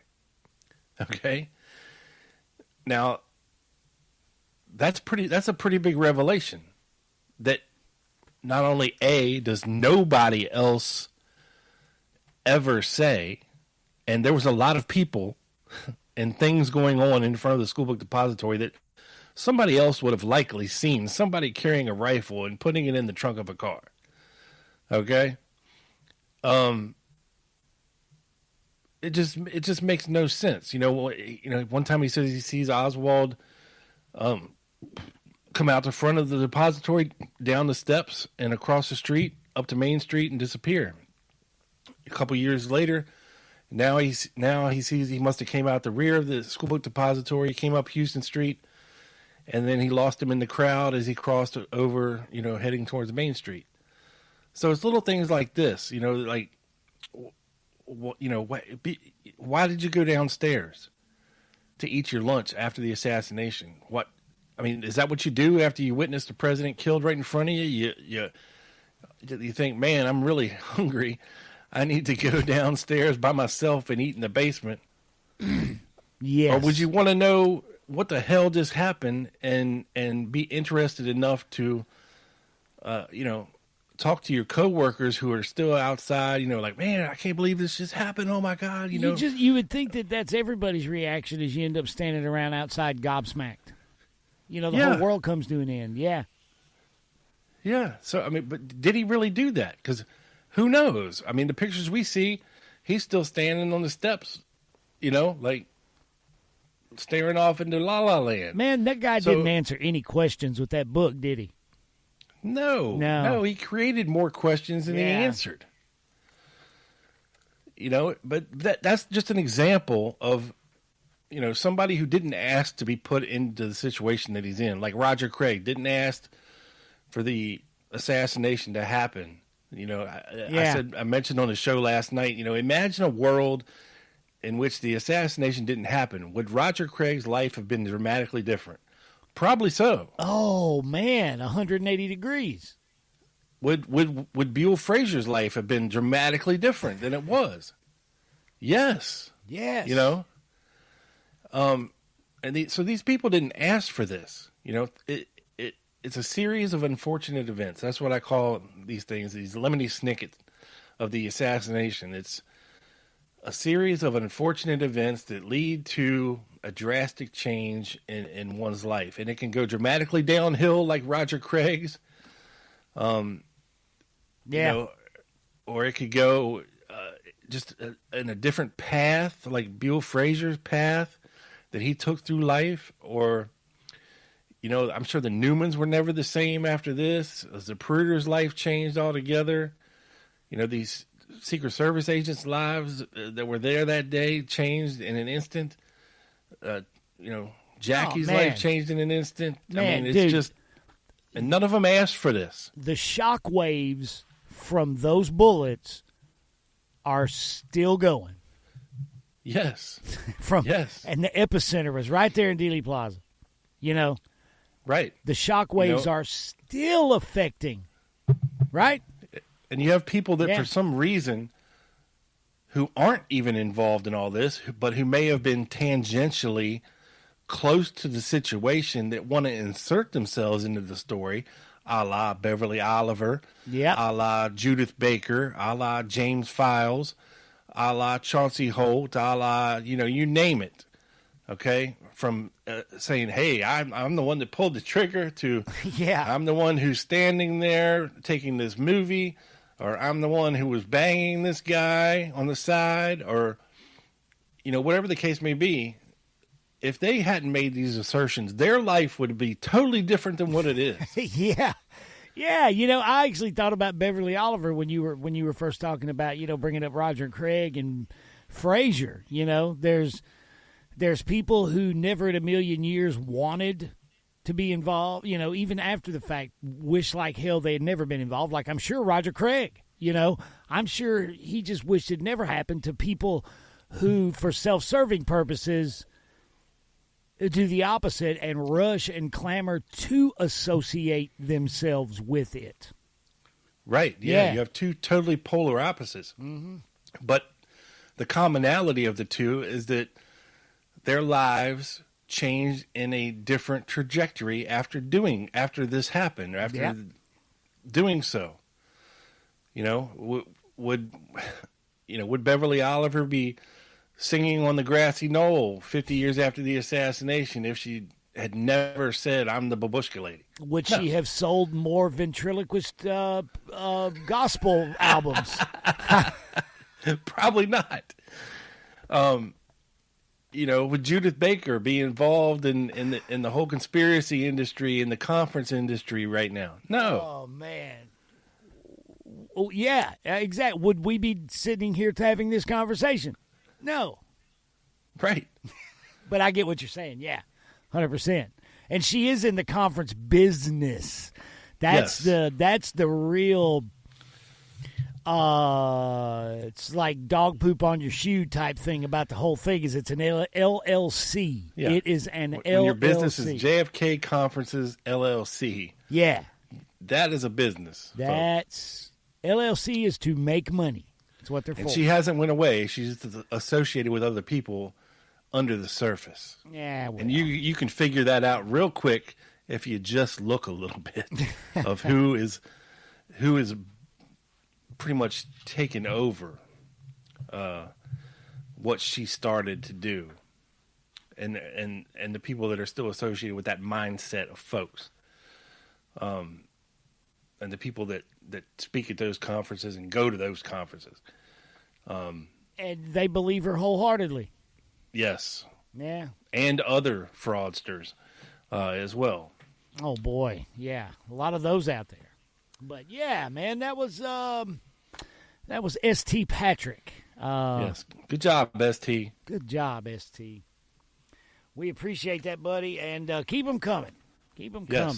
Yeah. Always provokes a lot of thought. Rob. Yes, sir. We have a new segment for the listeners. Woohoo! What's it called?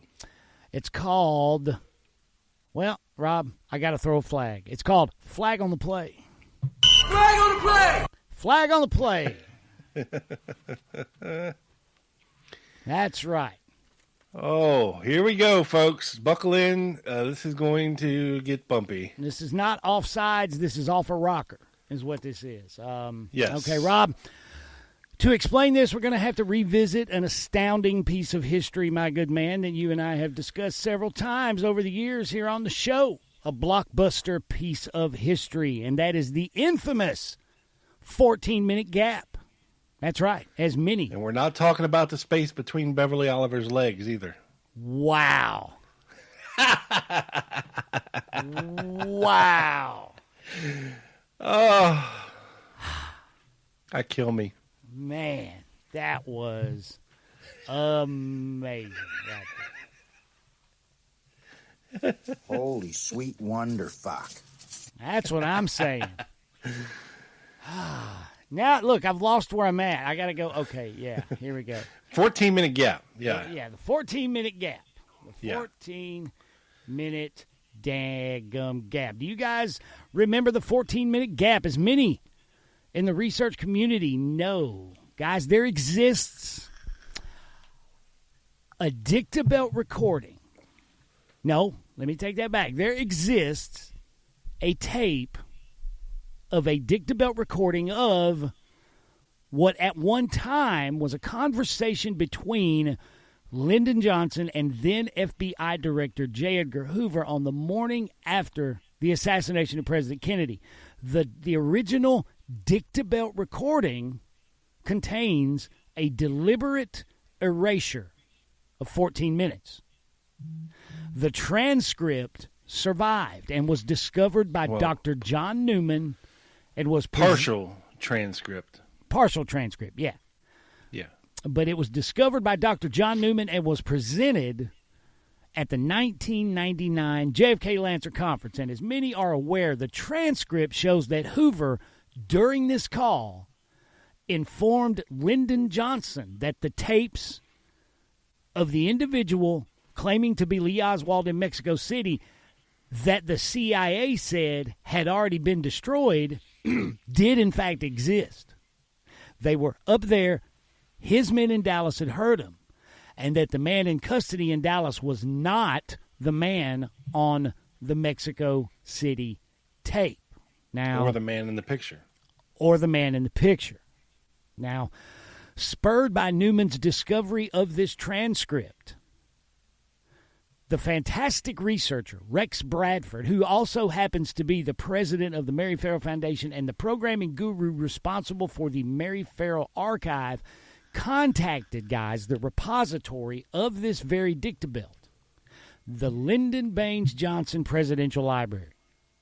Now, it was at this point that Mr. Bradford discovered the erasure. Well, Mr. Bradford was the first member of the public to become aware of the erasure at this point. Now, why do I revisit this tape, this dictabelt, this gap, this history of this important discovery? There's some nonsense being spread, Rob, being decimated.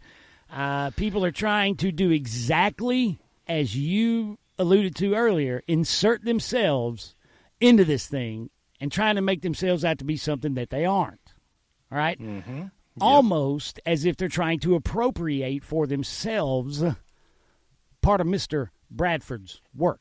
Now, first, before we get into the history, the eyewitness history, I'm going to play everybody this fairy tale. The following is from an interview of John D'Angelo. that was conducted by Mark Grubert of America's America's Unsubstantiated, America's Untold Stories. It was uploaded to BoobTube a few weeks ago. All right, here we are, guys. This is the fairy tale. Listen very carefully to this, Rob. Yes. If I could just interject something, which I agree exactly what you're saying, because you're talking the truth. Why is an LBJ a co-conspirator then? If the cover-up is linked to the... He asked Hoover, didn't he? Were they shooting at me?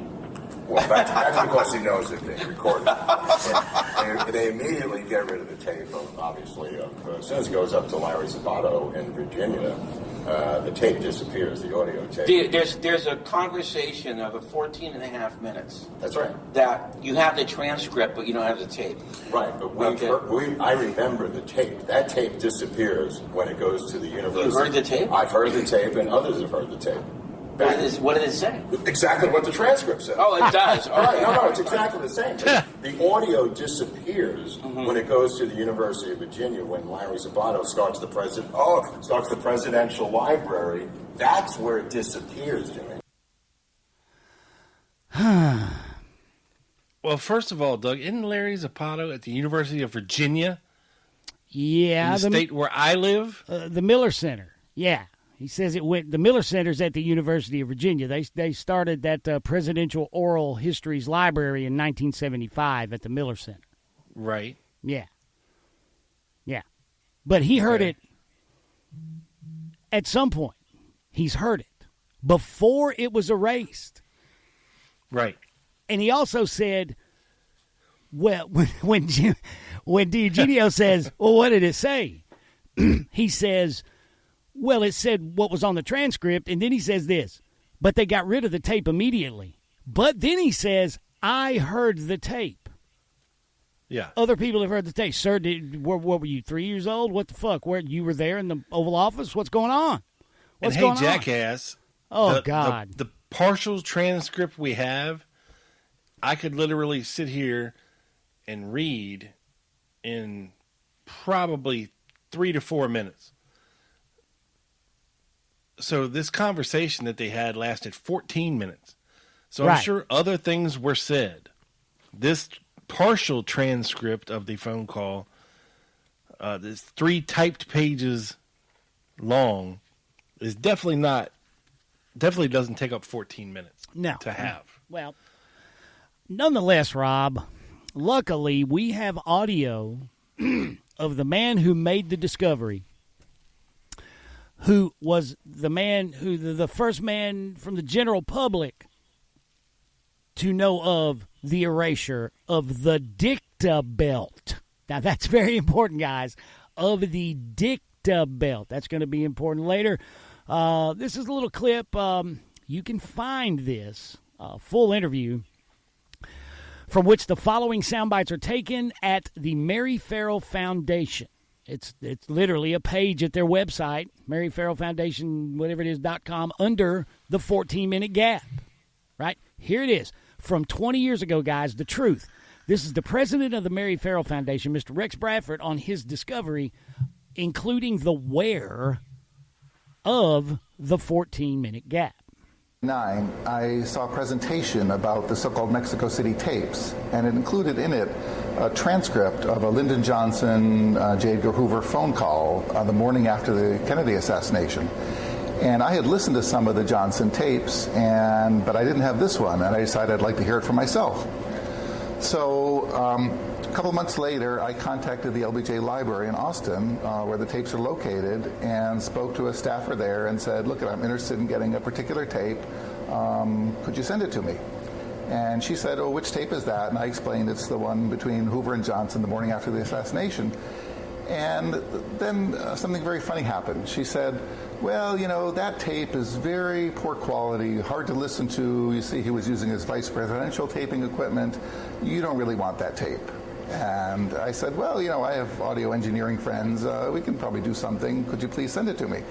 And after a little bit of protest, she finally sent me the tape. And what this is a cassette tape with a compilation of calls on it. And when I played that, I was amazed to find that instead of a Hoover Johnson phone call, there was 14 minutes of pure hiss. And yet the other calls around that were fine. So I called this woman back at the LBJ library and I said, this tape looks like it's been erased or something. And she repeated to me the same story she'd given before: vice presidential taping equipment, poor quality, and so on and so forth. And this hardly seemed like it could be true, given that the other phone calls with the same equipment, both before and after, were just fine. So I didn't get much information out of her other than that. I did a little more research about the whole matter and ended up writing an essay on the History Matters website about what I called the 14-minute gap.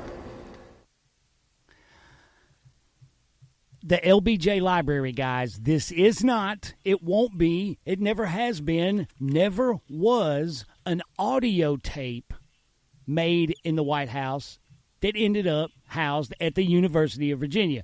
This always has been a dictabelt at the LBJ Library that the National Archives had a tape-dubbed copy made.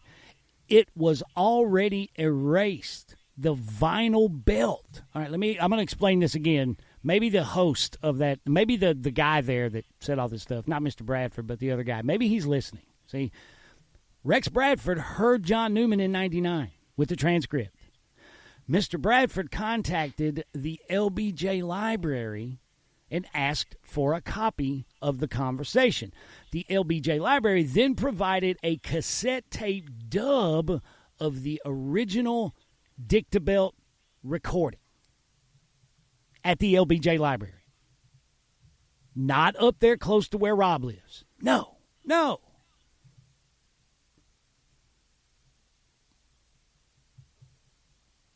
Oh, he's still there. He's just quiet. He was just letting me go, apparently. Yeah.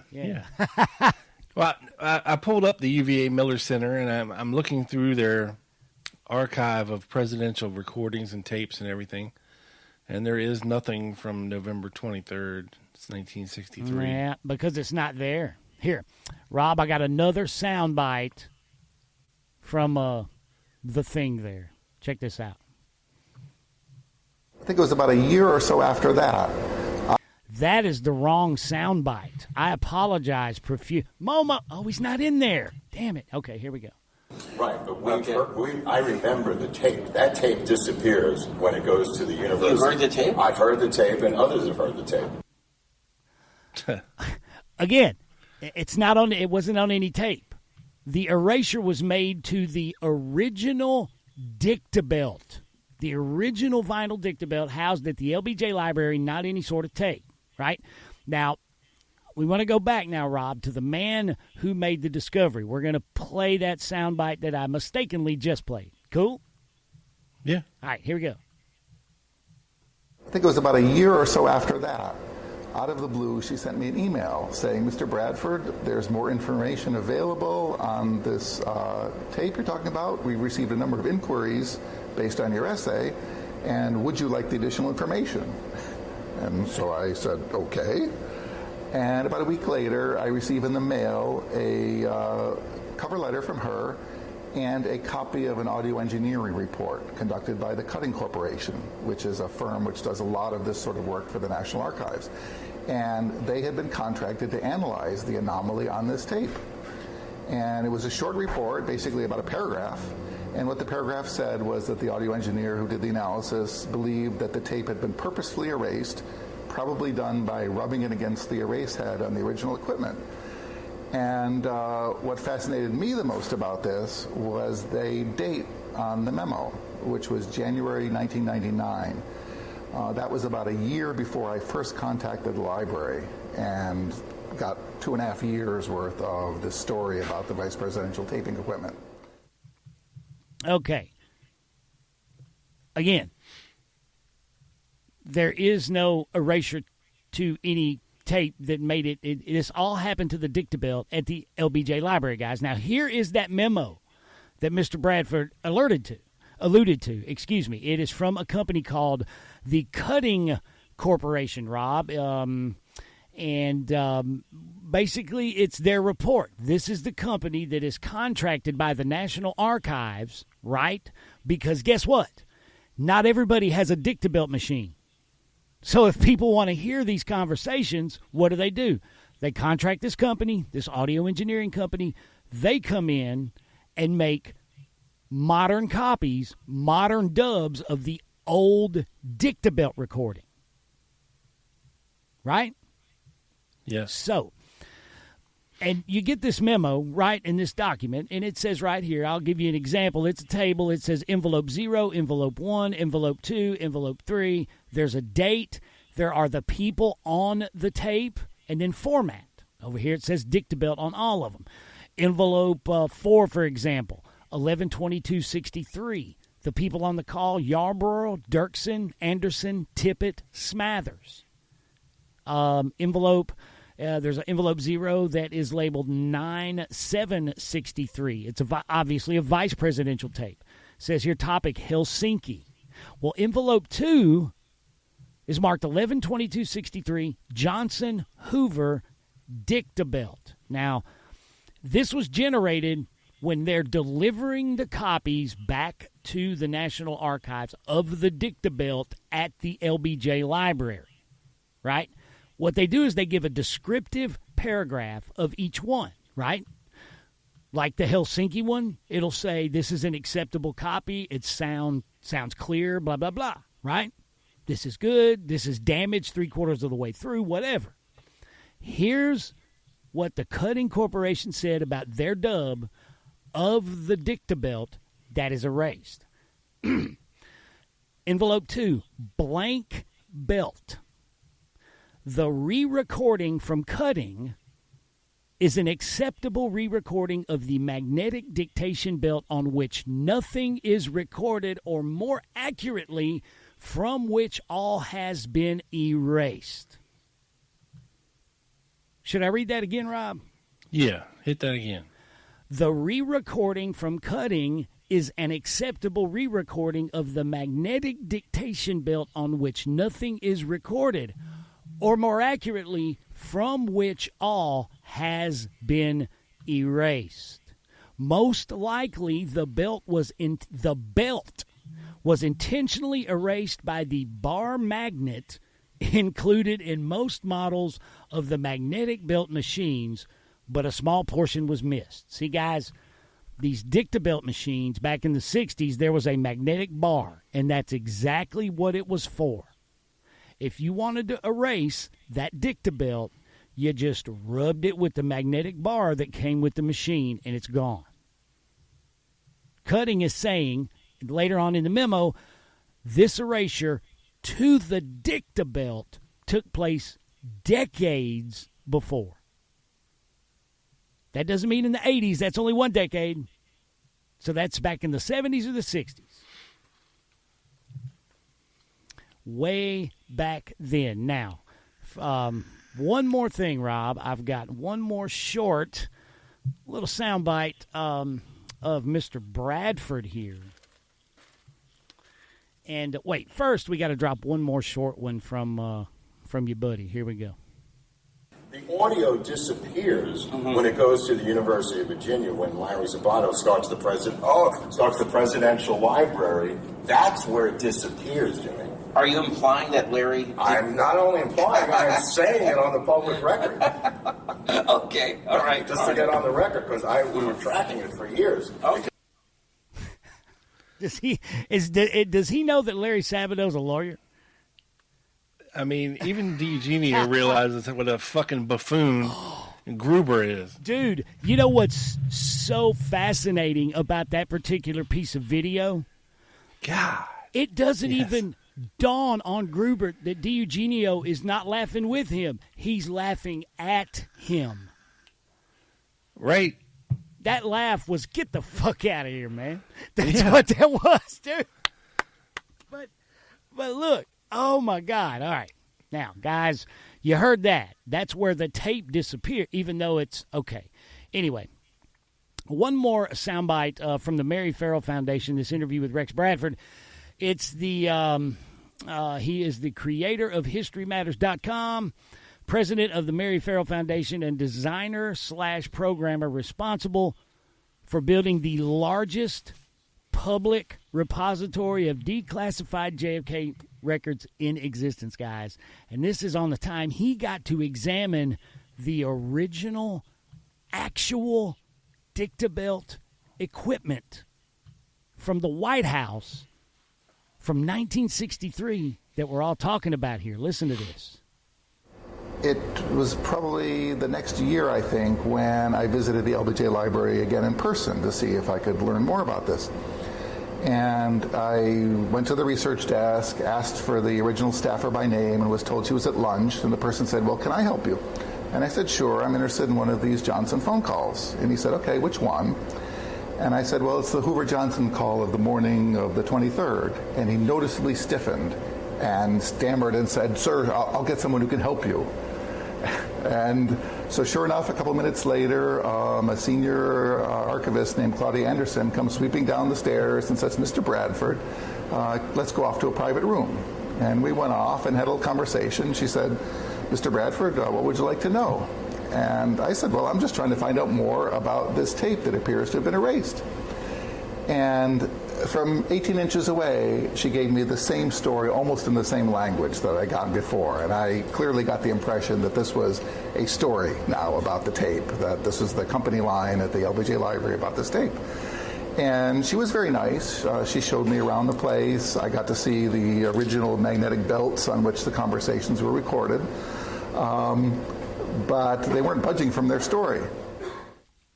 The original magnetic belt on which the conversation was recorded. He actually got to examine that, and it was not at the University of Virginia. No. And that's the point that Gruber he should have looked into before he said that, is that it was the original Dictabelt that was erased. The tape is just a copy of the Dictabelt post-erasure. Now, full disclosure, folks, because I just looked at the Miller Center at UVA on their website through some searching of their presidential recording collections.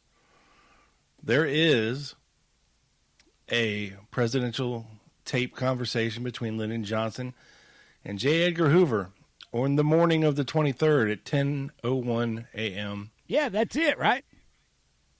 That lasts for 1 minute and 6 seconds. Yeah. Which I haven't... You have to register to listen to it, or else I would play it here. But, is that the partial transcription? I don't know. I don't know what that is. But it's 1 minute and 6 seconds. That's it.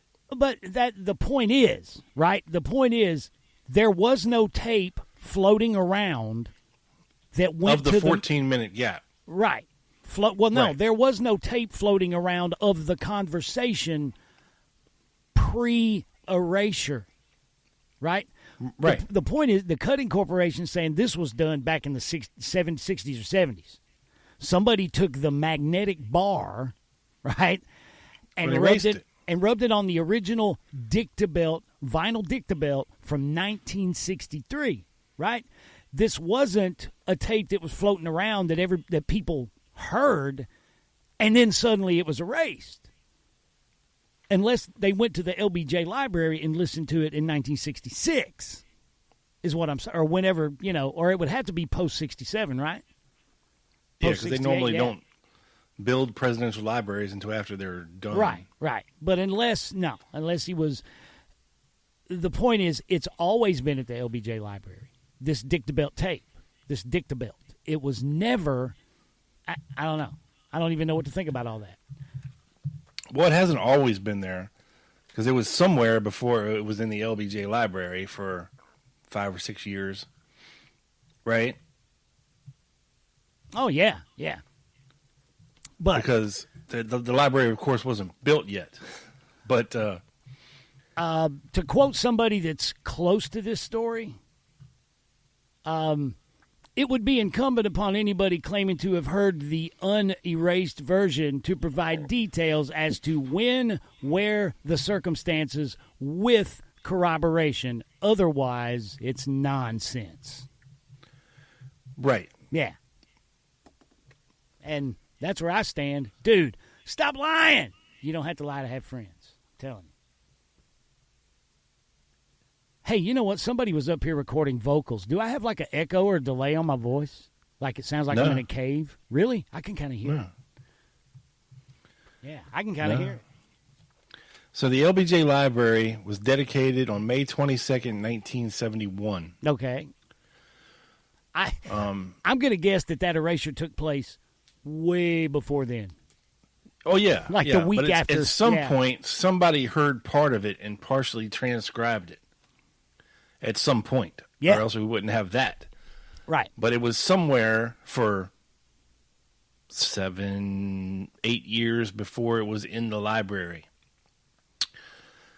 I'm assuming that the library would have got the original Dictabelt machine and all the original Dictabelt tapes. Yeah, they do. They have it. Mr. Bradford, as we heard there, said he got to examine it. So my guess would be, they put all this stuff into the library, and of course went back and listened to everything just to transcribe things, and they heard this tape and they were like, ooh, yeah, we need to erase this, Yeah. That would be my guess. Somebody did, absolutely, and it was probably I would say it was in the 60s. I don't think it probably didn't last very long. Right. Yeah. Somebody was unaware maybe that the I wish there was a date on the transcript, That would be amazing. But hey, that's all I had there, that nonsense. It reminds me of a song lyric, Rob. By Dr. Dre. I see busters lie to themselves. They probably think they're lying to me, incapable of becoming what they're trying to be. Yeah, and again, that show is called Stories for a reason, because it seems to be all they can do over there. Ah, well. And for all the smart listeners out there, and Doug, you can plug your ears. For all the smart listeners out there who have figured out and listened to JFK-related podcasts religiously, like most of us, you may have noticed that a certain other JFK-related podcast came out this morning with an episode entitled The 14-Minute Gap. And I will just tell you all, folks out there, this is not a coincidence, okay? And it's not like me and Doug have been planning this show for weeks to do this, okay? And in the course of doing this and our due diligence and research towards this topic, we reached out to certain people for comment and consideration who would likely know the truth of the situation of the 14-minute gap. Okay? Sometimes they're ready to talk. Sometimes they don't want to talk, And sometimes they talk through other people. Yeah. Oh, well. What are you going to do? In a rush. So what does that mean? I mean, I take it a certain way that is very disrespectful to us and what we do and what we've been doing for 10 years. But this is me, Big Bad Bob, talking here. I'm not speaking for Doug Campbell. And it's just, I just don't understand people sometimes, and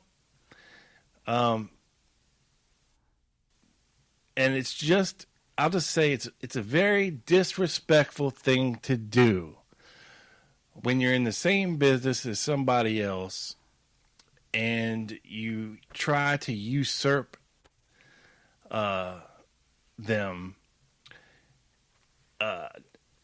knowing full well what the situation is and what we are going to be talking about, to then co-opt a topic from another podcast and make it your own before we can do what we're doing. And for those smart listeners out there, you can put 2 and 2 together real quick by just doing a little Googling or perhaps checking your feed or certain websites. What's that one? Substandard? Substacks. Oh, okay. That place where they put podcasts behind paywalls. Oh, yeah, I don't fuck with all that. Now, listen, the reason, guys, that I'm not so tore up as Rob about this is because, and he knows why, it's because other than his, I don't listen to JFK assassination podcasts. I'm sorry, I just don't, other than his, him and Joe. I woke up this morning. I'm not aware. And I downloaded, my new podcast feed this morning, and I see a podcast that, I listen to, that I respect, and it's titled the episode 14-Minute Gap. I said, you got to be fucking kidding me. There is no way that's a coincidence. You've got to be fucking kidding me. So I sent it to Doug. I was like, this is bullshit. And you know why. And we're just going to leave it there. And you can see how some people do things around this thing. And you can see how other people do things around this thing of ours.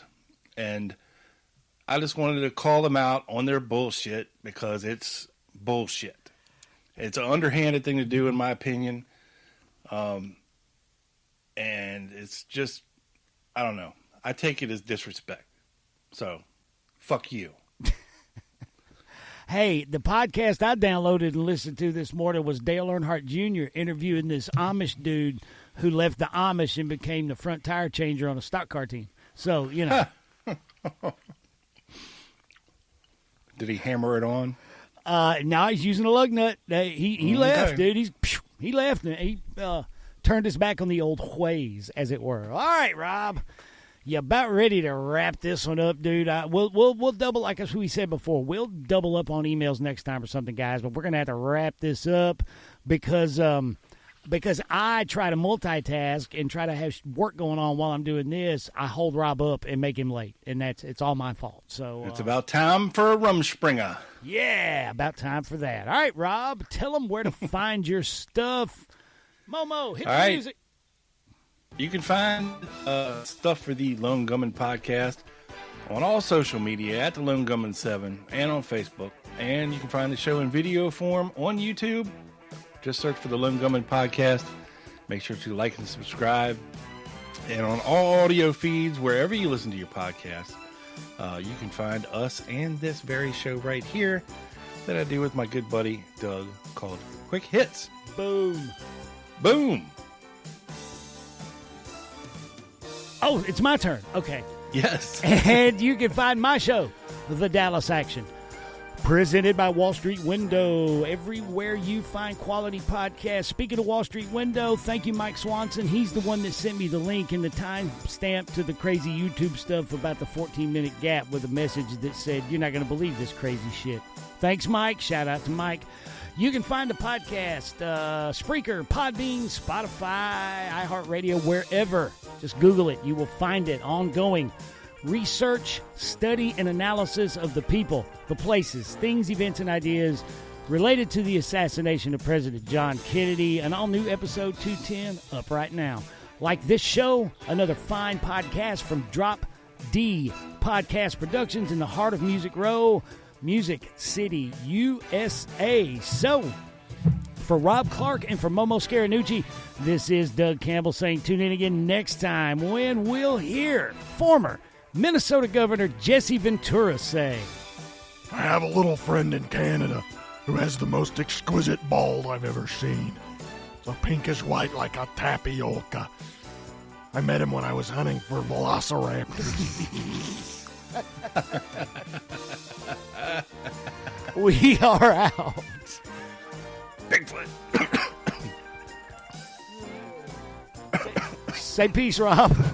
I'm choking on my meat stick. Sorry.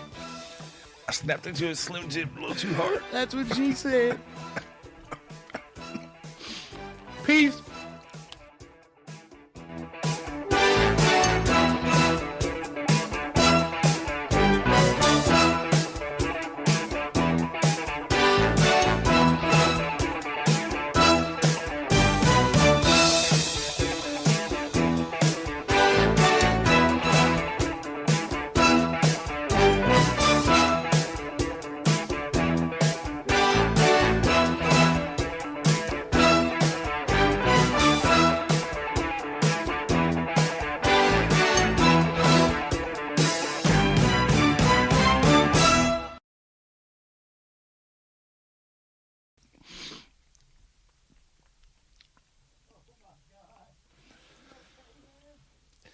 Yeah.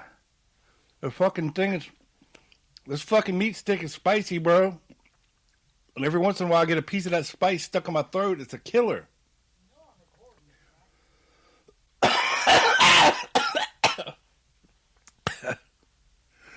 figured you were.